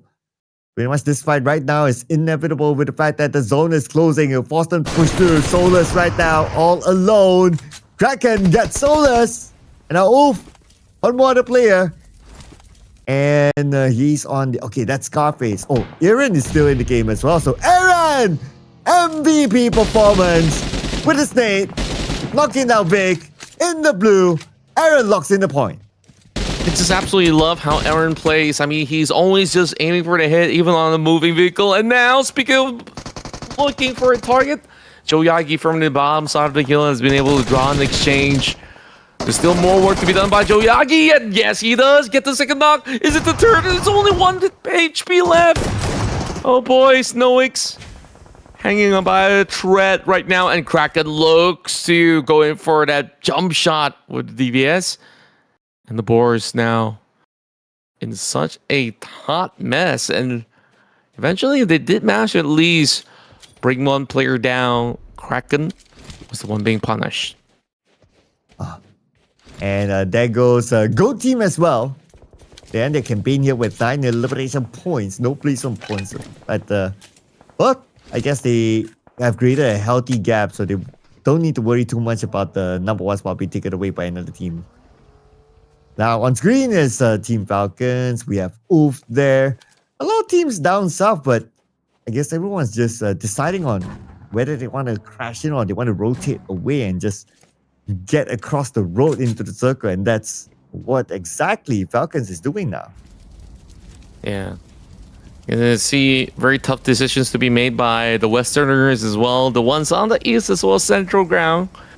They're looking fine. But take a look at GEN.G. What are the odds right now? Another 3 versus 4 kind of match, and GEN.G gets another one. I mean, of course, I hold that top for the moment. More pickups. As we're seeing Scarface. He's down to only 3 more first 8. Can he pull it through? Oh. And that's MADBULLS stopping him from coming in. Or was that oh, that was BOARS. Okay, anyway. Now Oof out at number 10. 2 elimination points. Shift our attention towards the northern side. We have R8 here on screen trying to stop MADBULLS from coming into the circle. And true enough. MADBULLS, some of them are still on the outside. And for Nuclear Zone, we still have 1 player as well on the outside too. Upgrino he is. It almost seems like MADBULLS, they know that he's there. So they're just waiting to allow the blue to do its work, and Upgrino either denies away the point or he shows himself. That definitely will be the case, as it seemed like they got him pretty much surrounded, and it's all about waiting for the right time. Amuri, well, looking for a mortar shot. This is something that we don't always get to see. Can you imagine if it landed onto those members of MADBULLS? They must be so pissed. But landing a mortar shot, not easy to do. Not at all. And I guess that's why a lot of players, they prefer not to spend their time doing that. But it can be effective. With the right usage, that is. Yeah. But let's see if GEEKAY will be able to recover their teammate, one of them down. Falcons in the fight with Virtus Pro. Oh, now that is what I want to see. Seat number 3 versus seat number 4. And Virtus Pro, they still hold firm though.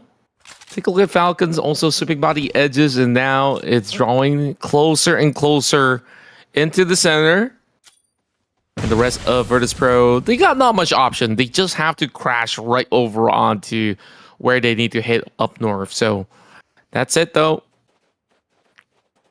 There has been a little bit of stagnation over on the far west. I wonder what's really going on there. And we see them moving, but not much action.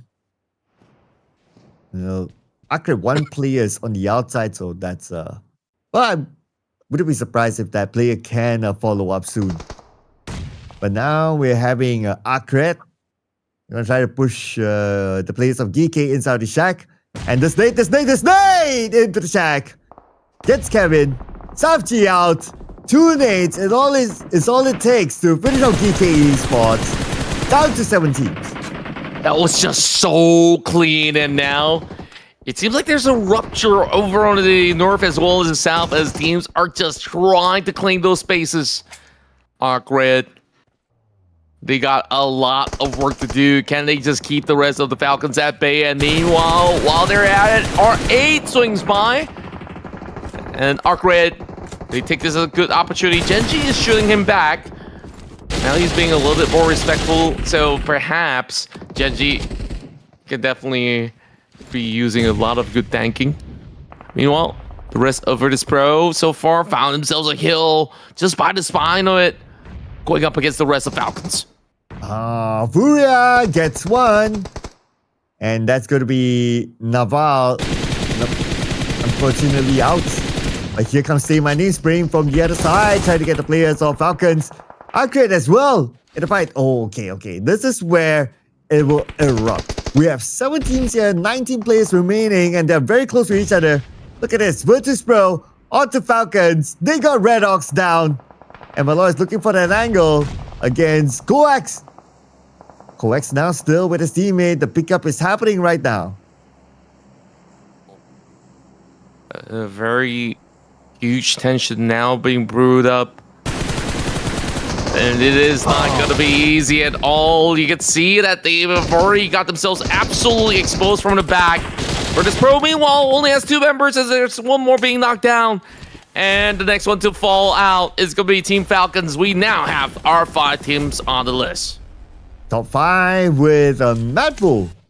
The only team with a full squad. Looking good so far. Let's see if GEN.G can make it a double. He just came off a chicken dinner. But ARCred right now pushing it on to Virtus Pro. Say My Name is back up again, but then at the same time, the zone is closing. This will force the 2 players of Virtus Pro to show themselves up to Bad Boy. Oh, that nade. Oh, cross really close. Another one. Okay, one more maybe. Okay, here comes nade. Bounce onto Malloy. Oh, Malloy. He managed to heal up just in the nick of time. Oh, that was such a call, but it does not matter all too much. Virtus Pro now looks to shut them off. The rest of ARCred now goes jumping down the hillside as they do take on the rest of the Virtus Pro. And there we finally have it. Bad Boy now adds 1 more to the tally. Okay, ARCred Ramses, he is on the lower ground though. His nade did deal a lot of damage to Say My Name, forcing him to turn back to heal up. And now looks like the tides have turned, but Lemon will stop Hard Boy. Looks like Virtus Pro. They gain a lifeline thanks to the Lemon from MADBULLS. Oh, Melon just runs right through, and MADBULLS now only have those couple of members. But they do have the leverage to just swing by over the North Point just to really keep it guarded.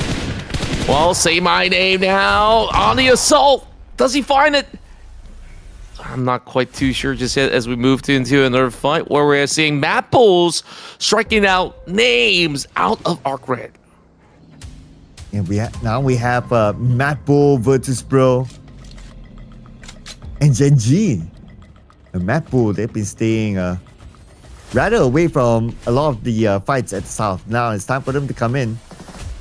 Next target, maybe Virtus Pro or maybe GEN.G. But Virtus Pro, they... Okay, they don't have the circle. Now we have a better view of their current location. But there's a compound just right beside GEN.G that they can occupy. So I guess it's... they should be able to reach that. Not going to be a problem. So by them doing so, we might need to wait for the next stage before a team decides to make the next big move. Yeah, a tough call though. Meanwhile, speaking of a big move, Virtus Pro right now, can they close in There's a grenade being cooked up by GEN.G. And look who's also here. Over on the other corner, Superman. Looking to just toss a wide one. Not really quite connecting. As well, I kind of call him Superman earlier. It's actually Spider-Man. My bad. Yeah, different universe, I would say.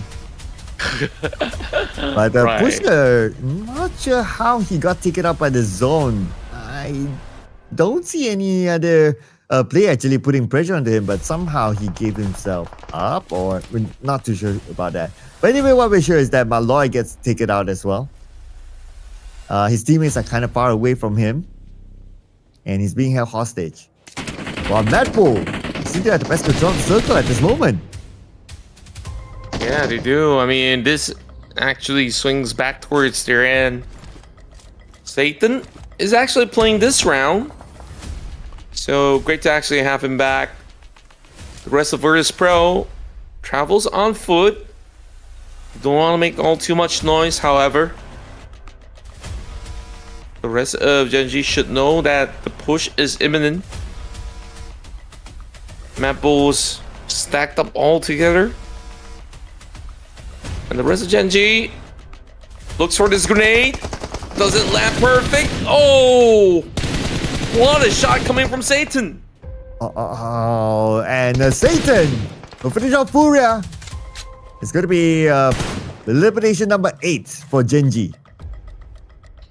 Virtus Pro, on the other hand, not really in the circle yet. So the pressure's on the Virtus Pro, at least for GEN.G and MADBULLS. Well, clearly they're in the circle, but for Virtus Pro, what kind of space will they be able to find to slide into the circle? Okay, looks like they found something, and that's why this brings us to stage number 9, ladies and gentlemen. The stage where the zone will close entirely, and this is the first stage 9 today. Oh boy.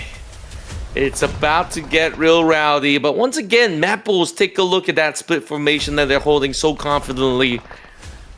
Gotta say, Virtus Pro have also impressed, but down to 2 members, very, very difficult. Satan now knows that those Virtus Pro members are inside a shack. Looking to, of course, cook up more and more of the grenades as Maldi goes down. Malloy. Lemon? Oh, just take it out instead. And now it's going to be the last 2 teams. Okay. MADBULLS, they have the best chance right now. They have the 2 players from Virtus Pro locked into the shack. And now all they need to do is to put all their focus onto the shack. And with that nade by Spider-Man, that nade to rule them all with a rampage, MADBULLS will take home the Miramar chicken dinner. That was impressive, and he just knew that there's not much other space that they could actually hold out, and he just took a chance at it, and that was a banger. As MADBULLS, they are your winners here in Miramar. Well, there you go, MADBULLS with a chicken dinner. Did any of us pick MADBULL? I don't think so. Oh, not this time, right? Not this time. Okay. I'm curious. I just have to confirm that. But any of us pick MADBULL?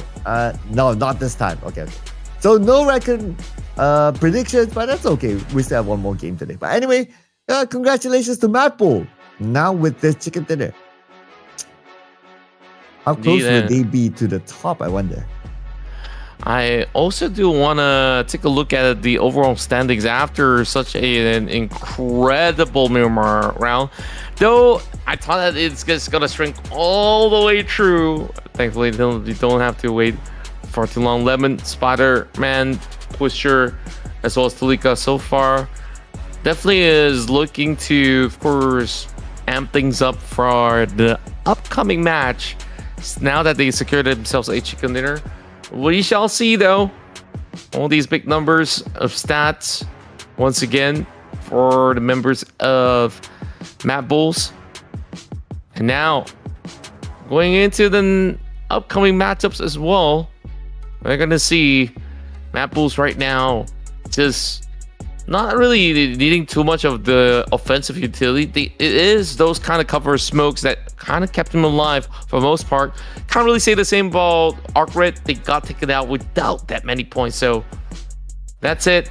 GOAT, they still move in the top 4. So I am certain that GOAT, they're still uncontested.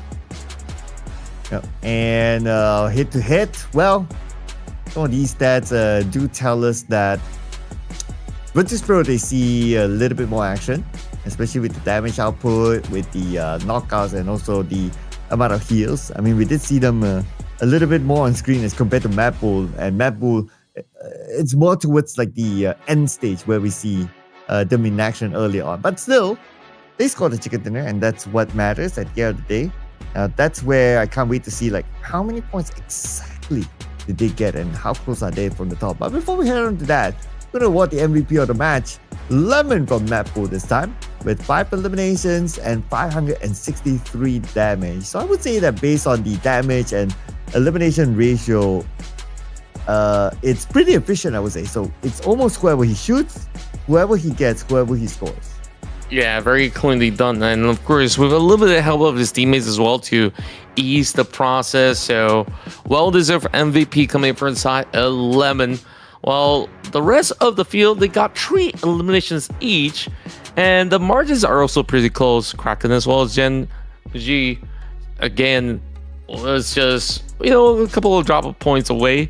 But overall, they are massive contributors here in Miramar. Oh yeah, absolutely right.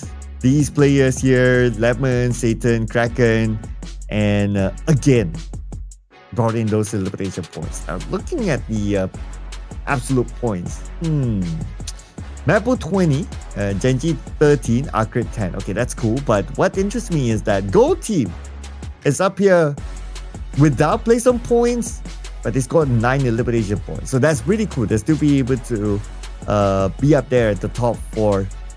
So surely they will still maintain their slot at the top.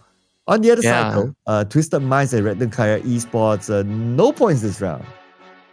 Now it's starting to be concerning because after everything wraps up for tonight, there's only 2 more match days and each only runs for 5 of these, of course, points. And we're still looking at all these stats. Now the headshot ratios kind of slowed down a little bit. And there's also 4 airdrops to be looted. Other than that, it's been usual staple numbers that we're looking at. Perhaps maybe a little bit lower on to the limbs count because you saw how many teams were taking their sweet time in the blue zone. Yeah, a lot of them. So not too sure. Hopefully they switch the strategy to benefit them more in the next round. But the one that benefit the most, of course, is MADBULL, the team that scored the chicken dinner. So they move up to number 5 right now. But we're starting to see the gap at the top as well. Like between GOAT and Oof is like 31 point gap. So that's, well, very healthy 1 game gap there between the 2 of them. What I noticed is that GOAT, when they don't score the chicken dinner, they still bring in steady points. But number 2 onwards, like they keep interchanging. So because of that, GOAT, even though they don't have the chicken dinner, as long as they're steady, like they just keep pulling away. Yeah, there's not a single round where their points were dropping below 5. That is how crazy GOAT team actually is. So, of course, now down to our very final matchup, and you guys definitely don't want to miss it because we already saw how technical it could be in Miramar. We are going to go at it for one more time for tonight, so don't go anywhere. We'll be on the short break. We'll be right back.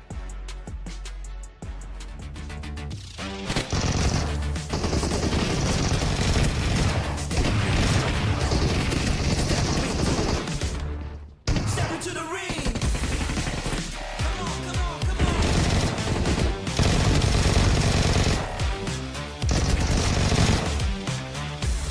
Let's go. Step into the ring.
Well, ladies and gentlemen, we are down to the last game today, and this is the Ruthless Regional Showdown MENA Edition.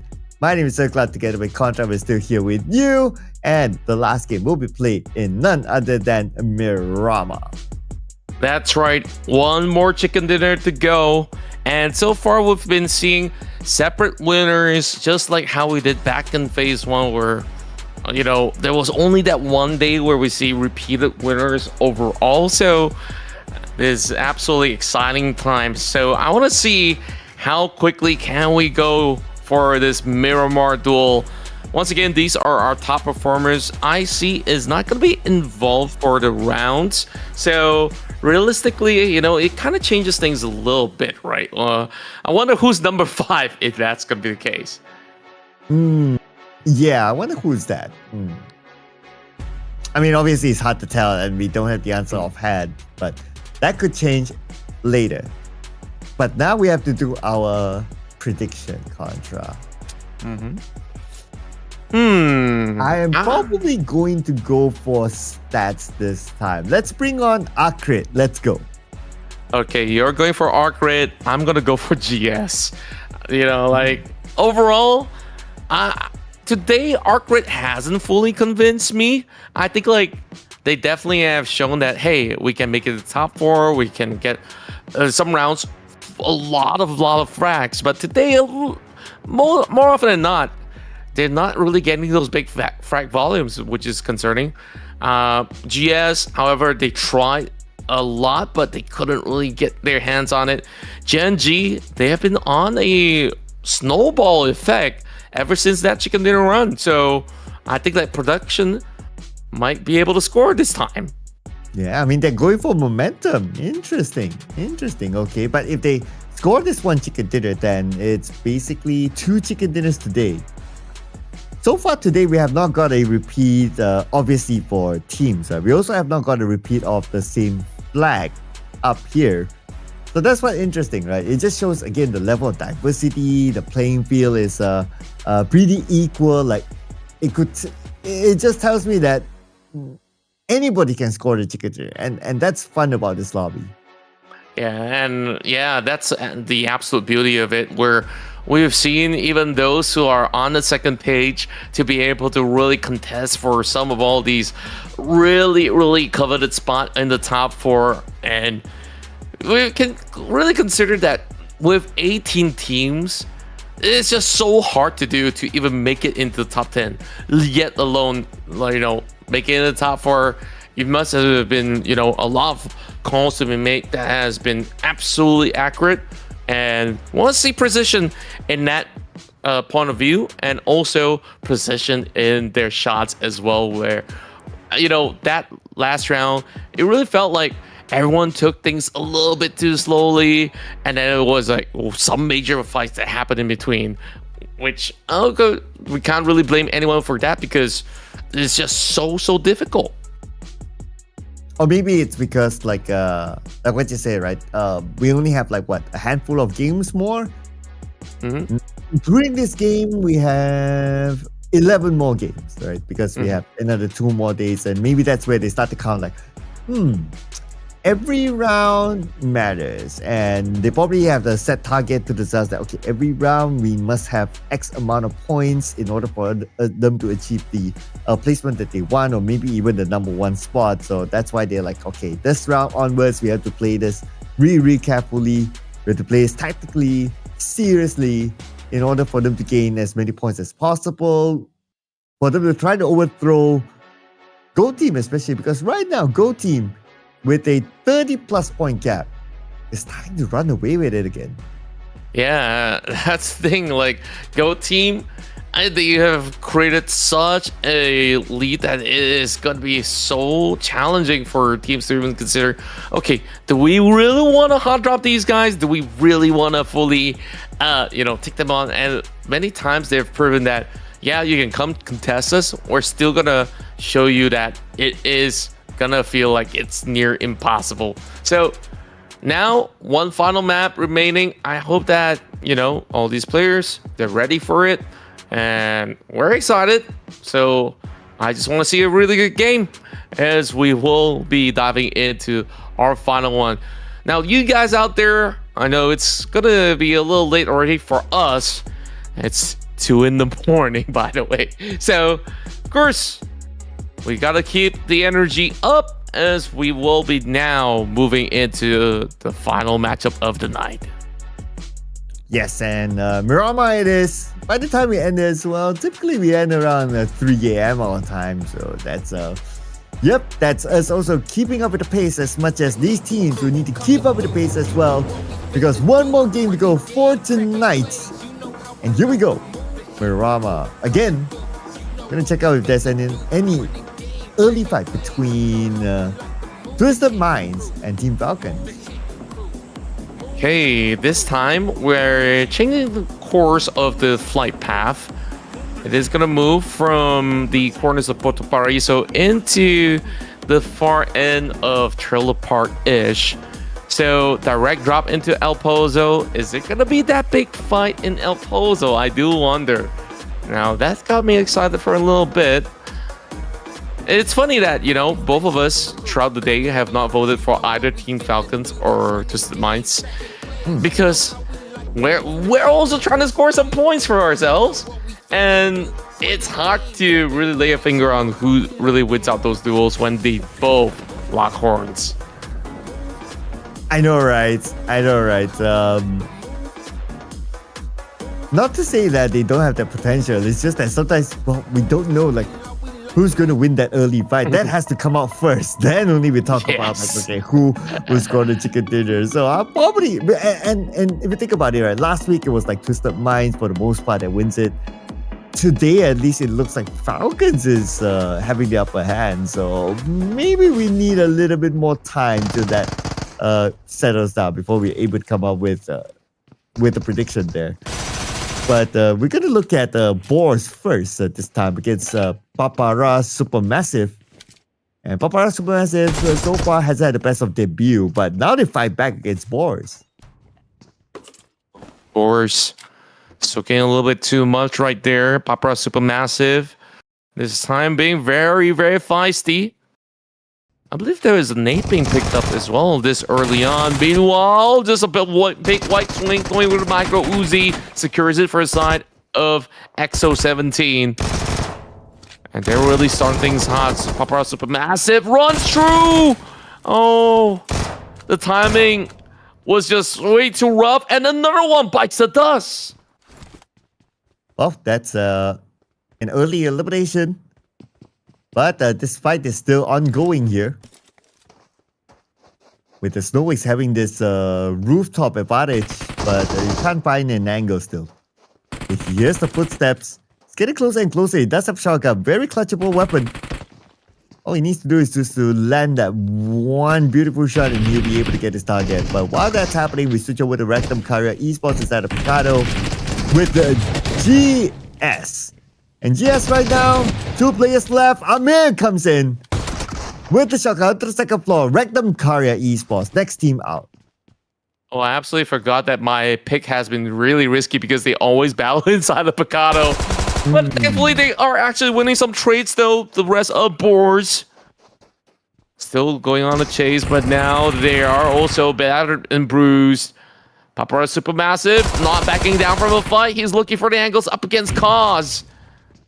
Is he going to be able to find it? Cause! He will secure it.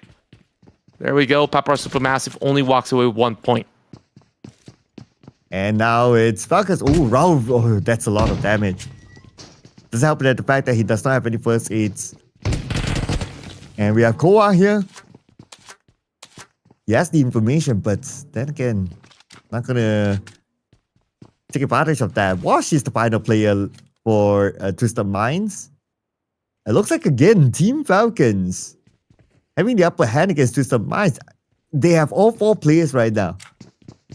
All they need to do is just rush in all together and they should be able to finish up the job.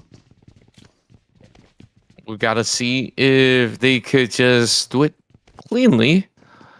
I mean, today has been a day of clutches. I don't want to, of course, jinx anyone just yet. But Twisted Minds They know what's coming. They hear plenty of footsteps. Wash. How long can he hold on, though? Now, I would say that this angle could actually work out for Wash, and he's playing smart. Oh, he found the angle. He strikes them from right across the corner, and this is the reason why this is a very hard place to push. Wash now repositions, and he's looking to actually take a wide swing. Okay, high pressure onto those members of Falcons. But the way that he's playing is just a masterclass. Yeah, he's really buying a lot of time now. But at some point, he has to strike back, though. Clearly, they're not in the circle. But the Team Falcons being held back by only one player. Okay, now they lost their patience. They're going up all together. And oh, wait. Okay, he gets one. The rest of Team Falcons, they back out immediately right after. They didn't really follow up from there. This be another one of those big clutches here. Team Falcons not able to push at all. Oh, but they finally found an angle. And Team Falcons will recover. Twisted Minds out. Oh boy. That was a long, hard-fought battle coming from inside of Wash. Meanwhile, Nuclear Zone going nuclear again. And there we go. Takes 1 point out. As we're also seeing the set of ARCred now trading back and forth as he's hiding right behind the rock. Ramses back in game one. He's done so much, but this time suppressed with the arrival of ETSH. Well, ETSH Shiva take it out. But ETSH, they still have 2 players left, so can still play for it. Nasir and Baby on screen here. Nasir getting close to ARCred. ARCred now want to finish up the job against Nasir. Nasir very low on health on the lower ground. ARCred, they have the high ground advantage, but Hardpoint got to be careful there. Nasir gets one. Oh, wait a second. Oh, Nasir! Wait, what? Lower ground clutch? Are you kidding me? Whoa! he thought that the shots coming from the back was the one that was problematic, but Nasir has been waiting. Oh boy.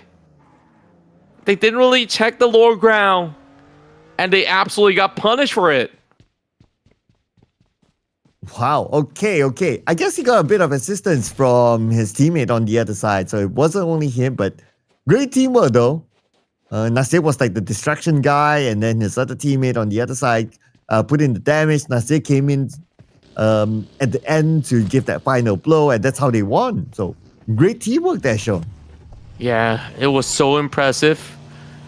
Nuclear Zone so far were really feisty on the challenges, and ETSH say, we're not a pushover team. You can't bully us.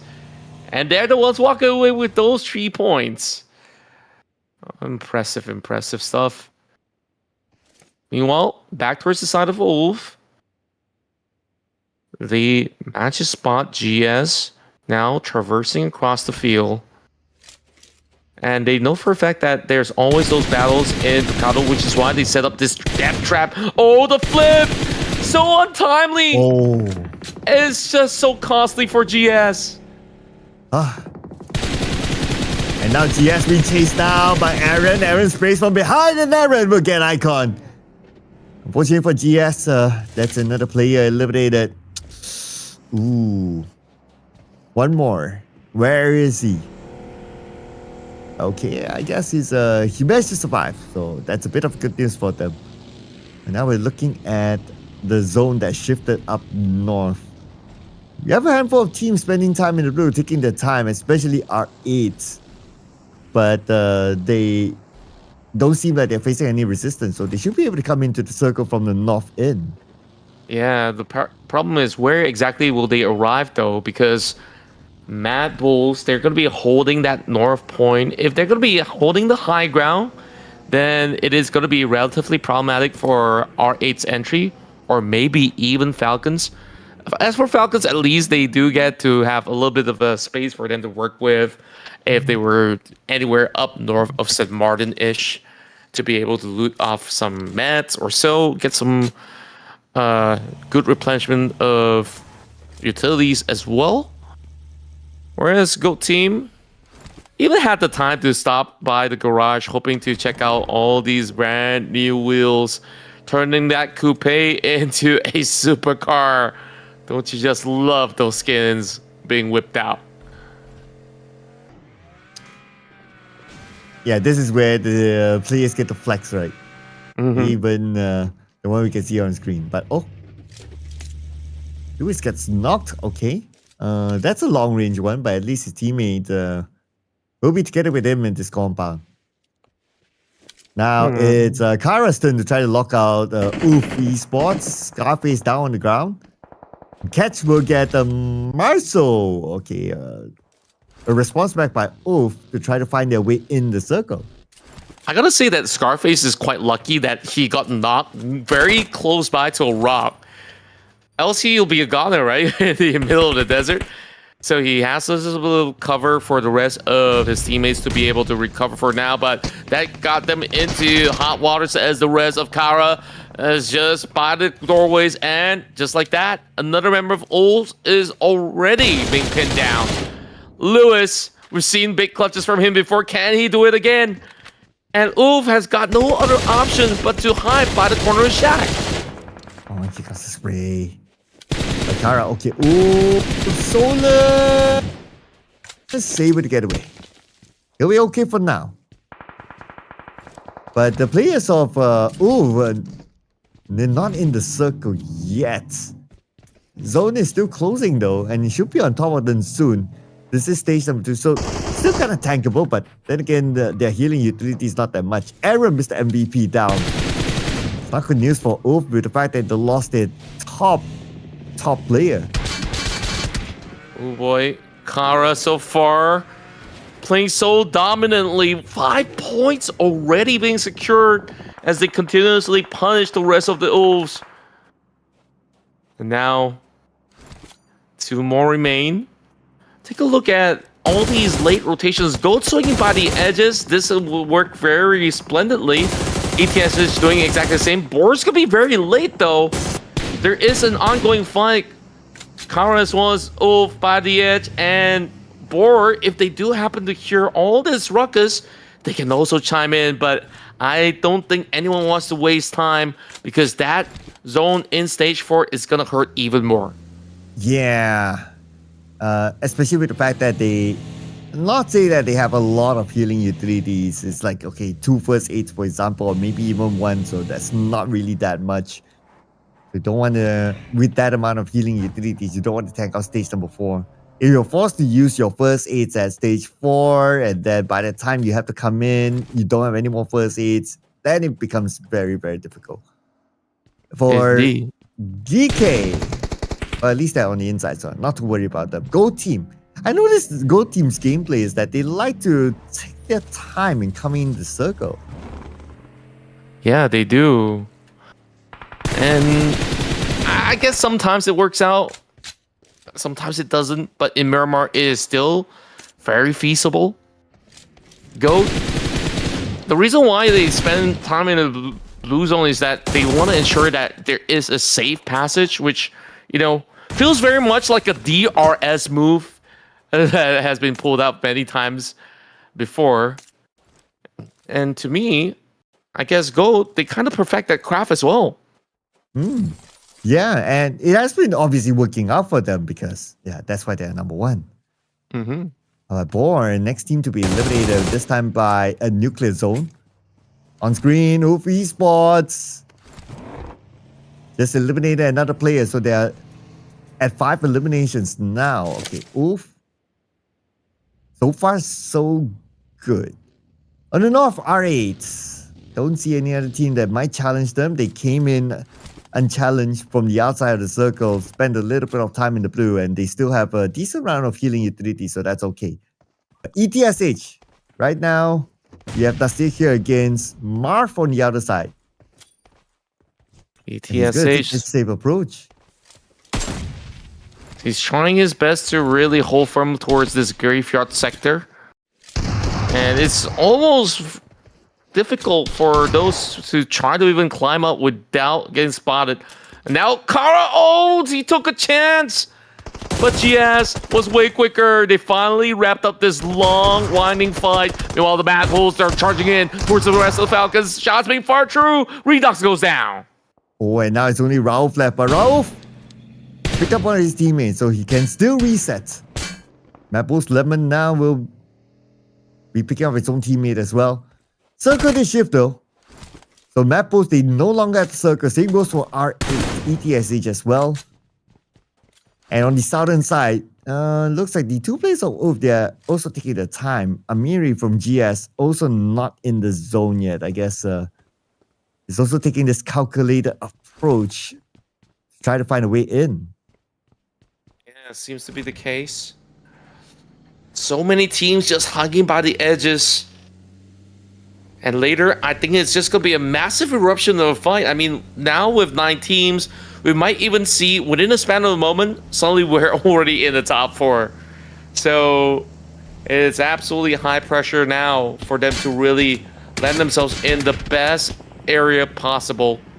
MADBULLS, they managed to at least recover 1 member after that standoff up against Team Falcons. 1 point so far. Right now, the rest of us, they stack up those 5 points. If they secure a chicken dinner this round, it makes it doable up against GOATs. But I won't dare say that they're anywhere close to a potential chicken dinner just yet, especially after losing 1 member. Meanwhile, MADBULLS also in a similar predicament. The rest of GEEKAY, they're usually the late game maestros where you don't really see them for the first half of the match, and then ta-da, they're in the top 4. But they have struggles wrapping up the final few fights from time to time. But usually when they do, they actually walk away with like 15 over eliminations in order to do so. Airdrop now secured by Scarface. He's got that ghillie suit going on. Level 3 gear, absolutely helpful for the late game. Well, ETSH now taking the blue at well, pretty much almost the late game stage 4, that is. But I mean, now the final play of GS going up against another team that's going to be GEEKAY. Wow, short range nade. Did take out Nerzet, but not able to lock in the elimination point. And Kevin will pick up Nerzet. They'll be back as a 4. A bit too late. As SUPERMASSIVE now receives a lot of damage down to his last stick of health though. Tries to get away to safety, but on the other side, Kevin provides cover fire. And he will be able to take down Catch before Catch is able to land the final shot on the SUPERMASSIVE. Wow, that was such a risky play. And it all worked out perfectly for GEEKAY, all thanks to that amazing cover fire that suppresses Ulf for the meantime. And Ulf, they have yet to fully settle the scores up against some of all the other teams on the other corner. Falcons, they're still holding firm. And now they will take the fight up against them, trying to hold them by the far corner of the zone. And perhaps if they hold long enough, they might bleed out to the blue zone. Is the rest of Falcons. They barely have enough space. Now here comes the brand new update. EK should be able to secure it. And now everyone's going to be marching into their corner of the warehouse. And here's Go Team trying to get Baby within the smoke. A big 30% of health damage onto him. But he still have utilities to lob into the smoke. And one more by Vic, and that's it. Baby eliminated. ETS is out at number 8 with 3 elimination points. And now we're in the top 7. Wow. Just like that, we've seen 2 teams bow out within less than 2 minutes. R8 continues on with the pressure as he tries to pave a little bit of passage for the rest of his teammates to cut right by. We see plenty of these teams who have had to traverse across Cruise the Valley to get to where they should. The rest of MADBULLS right now on course as GEEKAY has been able to knock down 1 member side of Go. Twix already down now. Well, Raouf somehow dodges that grenade, but there is no one incoming from Scarface. Well, now the zone doesn't favor these two teams. They have to set a score quickly. MADBULLS coming in though from the north, and that could disrupt Coas from Falcon. Let's see where will they go from there. Are they going to push in and try to disrupt this fight, or are they just going to do their thing up north and just avoid the fight entirely? But right now, it's going to be pretty tough for Raul. It's caught on the outside, on the lower ground. Scarface just right on top of him. Where's Raul going to go from here? And there you go. There's no way for him to escape that one, and OP Esports will send him back to the lobby. There we go. Scarface now, beautiful angles, worked out up against the rest of GEEKAY. And now they will not be looking towards that direction. It pays a passage for Catch to be able to cut right across. And that was the saving grace that they needed to continue on surviving. Just playing by the edges. These teams are playing so riskily in the top 6. Yeah, top 6 it is, with 7 eliminations for 14 or 3 players at least. But what's interesting is that GOAT is still in the game. So I guess with the amount of bodies still on the battleground, there's still not enough for even the number 2 team to catch the number 1 team, GOAT. Speaking of that, another potential catch as they are really flushing out the position from the side of MADBULLS. To me, it's also impressive on how MADBULLS have been able to survive brunt of damages coming from multiple teams, and they're still hanging on. In most instances, certain teams will just absolutely bow out, but not for these guys. These Bulls are built like a tank. Meanwhile, another update. Where does this one land? Plenty of space for R8 over north, but if it shifts away, it'll be a concern. But at least they still have Amuri on board, so they can now rally towards the error, but they are taking up a fight up against GOAT. Who's going to challenge GEEKAY for the warehouse in the middle? No one for the time being. Not at all. Yeah, I don't see that one. Because they're also busy cancelling out each other by the edge of the circle. For example, now we can see one of them, GOAT team, against R8. As GOAT team 1 player, Joyaki, their Mr. MVP, now down on the ground, out in the open. Unless they win the fight against R8, they can't save him. Yeah, certainly. Vic has to do a lot of work here. The rest of GOAT now, kind of in a pickle. One member limping right through as R8. They might actually take this opportunity to set up perfectly. And with this flank coming from Prestige, they are onto something. Yeah, Prestige is making his presence unknown. Gonna come up with a surprise later. Vic, he sees Mori there, but again, he doesn't see Prestige, so let's see what kind of magic that Prestige will be able to cook up. But the longer he waits on the outside, the lesser space he has. And now right in front of R8, here comes MADBULLS, they push in, and they'll take out a player of R8 just like that. Wow. Just absolutely lethal. Lemon now paving a path. And now gets to also consider some restock options. Kraken now trades back, and just like that, R8 loses out. Remember, those nades sent right in. The rest of MADBULLS, they take this opportunity because Amuri is going to be blinded off, and he just got to guess where exactly do these grenades land. It does chip on his health bar, not enough to take him down just yet, but here comes another one. Well, finally it lands, and there goes MADBULLS, dominating 5 elimination points. Now moving into the circle, looking for their next target. GOAT team, that is. Managed to pick up Joyaki, their Mr. MVP. Joyaki not making his presence known yet.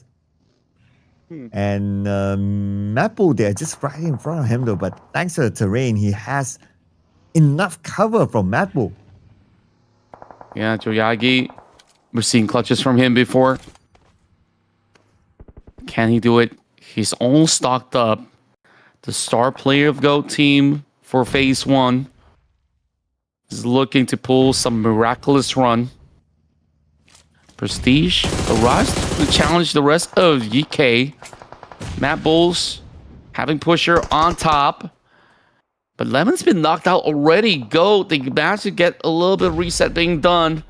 And take a look at Oof, they're on the other side. And we're having such a stacked name of teams who are now battling for the top spot. Lo and behold, the fight must take place up against GEEKAY. Ooh, but it's only Prestige alone though. 1v3, let's go! But Prestige takes damage, 50% of health left, and Prestige eliminated with SOK. And there goes. 4 teams left. Next challenger is going to be Nuclear Zone onto GEEKAY. Yeah, they're expecting more and more of these teams to be funneled towards that direction, and they have prepared for it. Those grenades do not connect though, so they have to manage their resources because this isn't going to be the only battle that will take place in this area of play. So that being said though, Nurzet, he's also cooking another one. Not exactly going to be hitting the mark either ways, as the longhouse compound has so many different rooms that they could actually play off from, so they may as well just keep some of the resources because the rest of Goat are also going to be crashing in from the north point. I think that Goat is just waiting for the battle to happen, and speaking of which, here comes Vic. Swinging by.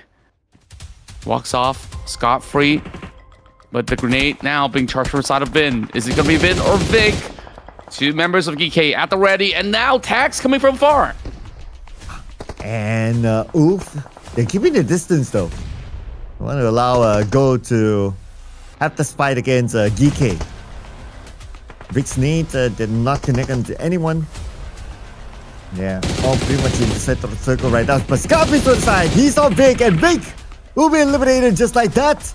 Scarface receives damage, but he does still have first aid to recover. Wow. Great catch. Joyagi just playing by the edge. I think Ulf might have actually saw a little bit of an inkling of where he's currently at. Now, it is all down to this very moment. Joyagi also working with all these tight spaces. He's going to consider taking that vehicle for a spin. But the question is, if he were to go in for a drive, where does he land over GEEKAY so far? Firm hole inside of the warehouses. I'm just surprised they have not fully pushed onto the nuclear zone just yet, because they are not willing to commit any form of mistake. Meanwhile, take a look at Oof. They've already secured 9 total points. Wow, 9 already, man. Oof, today they are on the roll. Focusing on the eliminations. Remember the first round they scored like what? Was it like 18 or 19 eliminations? Yeah, 18, right? Thereabouts, right? So they're bringing in their momentum at least into the final round here today. And with the fact that they have 3 players, they can still rank in those elimination points. And they're looking to bring in more points by taking out GEEKAY. I just like the fact that they've been able to take half of the portion. I say half because this side of the warehouse is exposed towards the side of ULF. And now Goat. Full send coming from Joyagi. He's got no other choice but to drive towards the direction of nuclear zone. And that indeed was a landmine. While the rest of Ulf, they got a little bit more of that free space because GEEKAY has got limited angles. They cannot step too far off because there is still nuclear zone at the back that they are wary of. A very tense situation here in the top 4. 28 minutes and a half. We're going to be moving into stage 9. Today's games have been really long drawn out. Well, Nizik got Kraken. And that leaves us with 3 teams. Stage 9 it is. The second stage 9 in a row. Now Catch with his nade, he does have 3 trusty nades. He'll cook up one of them, and GEEKAY, they probably sense something, so they moved away from the entrance. But Catch, well, he cancelled that nade, so that's okay. Top 3 right now. Okay, it's 3v3v2, so pretty equal amongst them. But Krona found Kevin at the end. And this is definitely going to cause a stir. P90 in the hands of Scarface. I want to see him unleash that. And speaking of which, GEEKAY takes one member out from the side of Nuclear Zone, as they are going to be relying on him to do much more. But Krona goes down. A top 3 finish for Nuclear Zone with 5 elimination points. So far, they're just climbing up and up. But now the battle is between GEEKAY as well as ULF. Does GEEKAY have enough time to go in for a pickup? Yes, they do. But can they replenish more though? There is an entry point that they are hoping to smoke off. Scarface, she's got the angles, looking to unleash the P90. Whoever gets the first knock will happy about it. And here comes Scarface. There's some G, but Nirzat fires back together with Kevin. But now looks like they have the better chance. It's a 2v1 at this moment. Only one more left is going to be Kevin. He receives a lot of damage. Here comes the jump shot. The final shot. And that is Esports not only on a rampage, but finally they scored their chicken dinner today. And they will be rewarded handsomely for all of their efforts. They were always looking at runner-up positions, and they've been able to finally take a claim. My goodness, ULF Esports made it look like a walk in the park. I mean, how many teams did they plow through? Multiple. And now that's a hefty 20-pointer for ULF Esports. Yep, and let's see here. Oh, made that 22 because they scored 12 eliminations at the end with the chicken dinner 22 points. Interesting. Okay. But how much would they affect the overall? So that's something that we'll need to look at later once we're shown the overall scores. But because of the gap that has been created by a Go team, I doubt that they'll be shaken at the top. So expect Go team to be still number 1. But it's a matter of how close the gap will be now. Yeah, that is definitely going to be the big question remaining.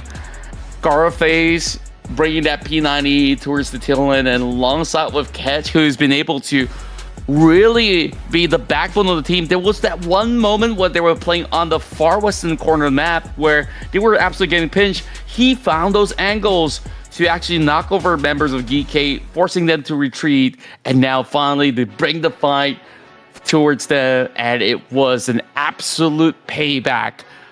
ULF Esports, I think like with this chicken dinner with 20 over points, and also with Go securing a bunch, there's still a gap, but the gap is not going to be far too wide. Yeah, especially with the fact that Go team, they are part of the top 4 teams to watch, so that's a signal. But also want to point out that we got to give credit to Nuclear Zone as part of our top 4 teams to watch. This is their best performance so far. We did see them a fair bit during the early stages, stage 1, stage 2, and sometimes stage 3, that they got into action. And I guess because of those eliminations, that's why they are part of this top 4. We'll look at the individual numbers later. But before that, as always, we're going to compare like number 1 and number 2 head to head. A lot more action by ULF Esports, even based on the stats. Yeah, and overall, they were just taking heavy hits as well over on the edges, and then they traded back and forth so many times. Hence why you're looking at 11 knockouts. Absolutely out of this world. I mean, overall, a lot of all these teams were forced to play by the blue zone, which is why you see a lot of healing to be done. But the MVP of the match is none other than Scarface, with a nice number of 14 damage displayed. Wow, you don't get to see that all the time. Okay, interesting.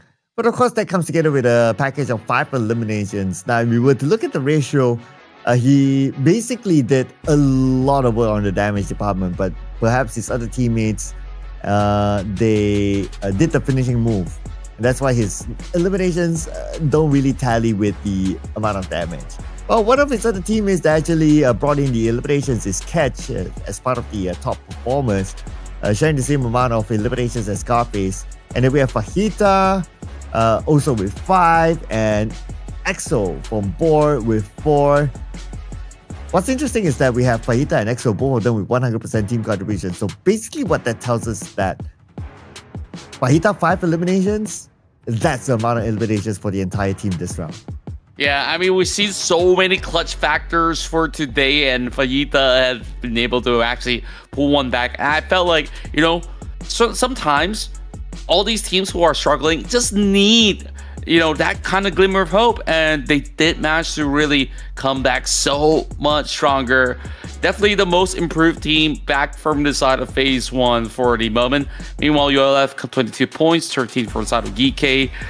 This time, Virtus Pro, Twisted Minds, as well as GEN.G, they walk away with 0 points whatsoever. Yeah.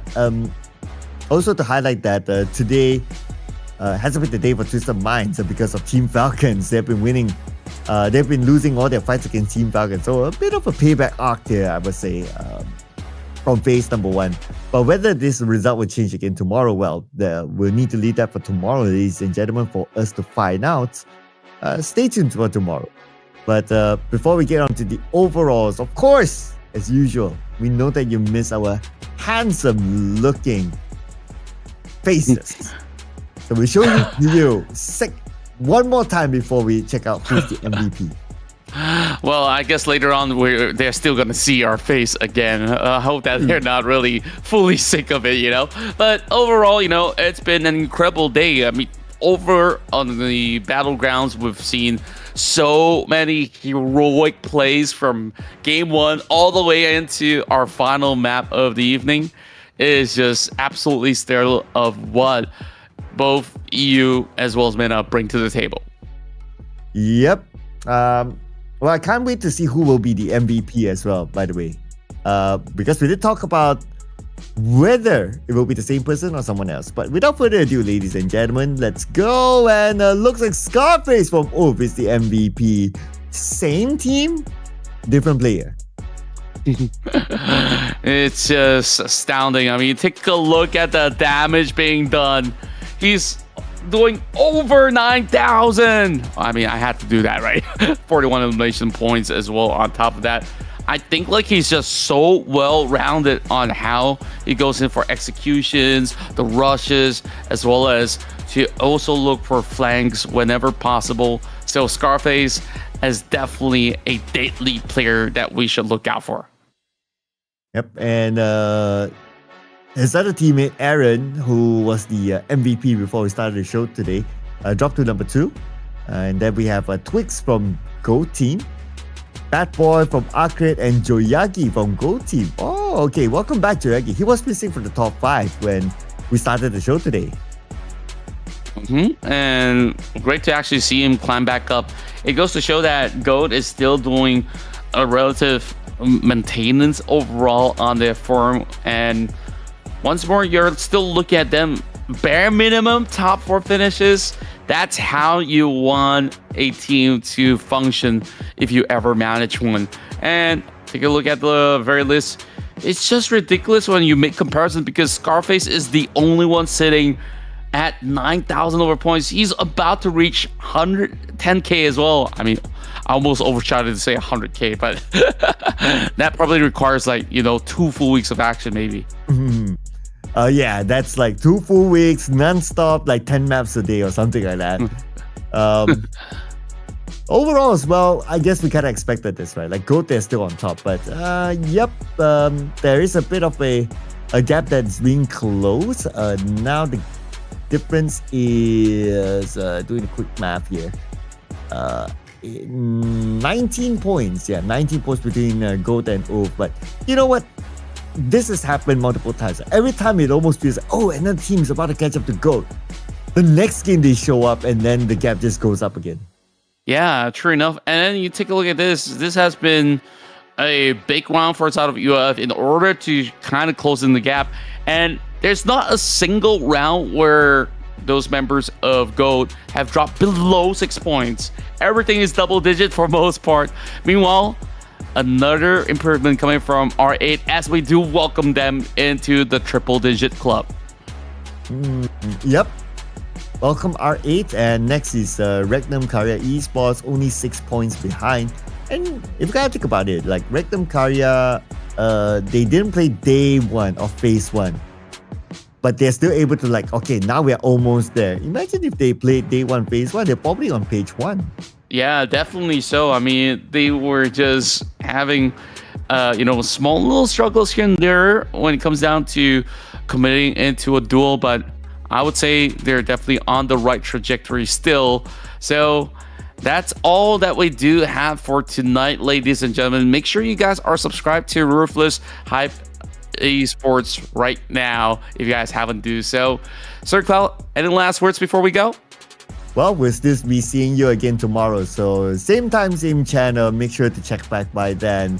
For now, we'll be ending day 1 of phase 2. My name is Sir Cloud. Together with Contra, we'll be seeing you again tomorrow, ladies and gentlemen. Don't forget to subscribe to Ruthless Hype Esports.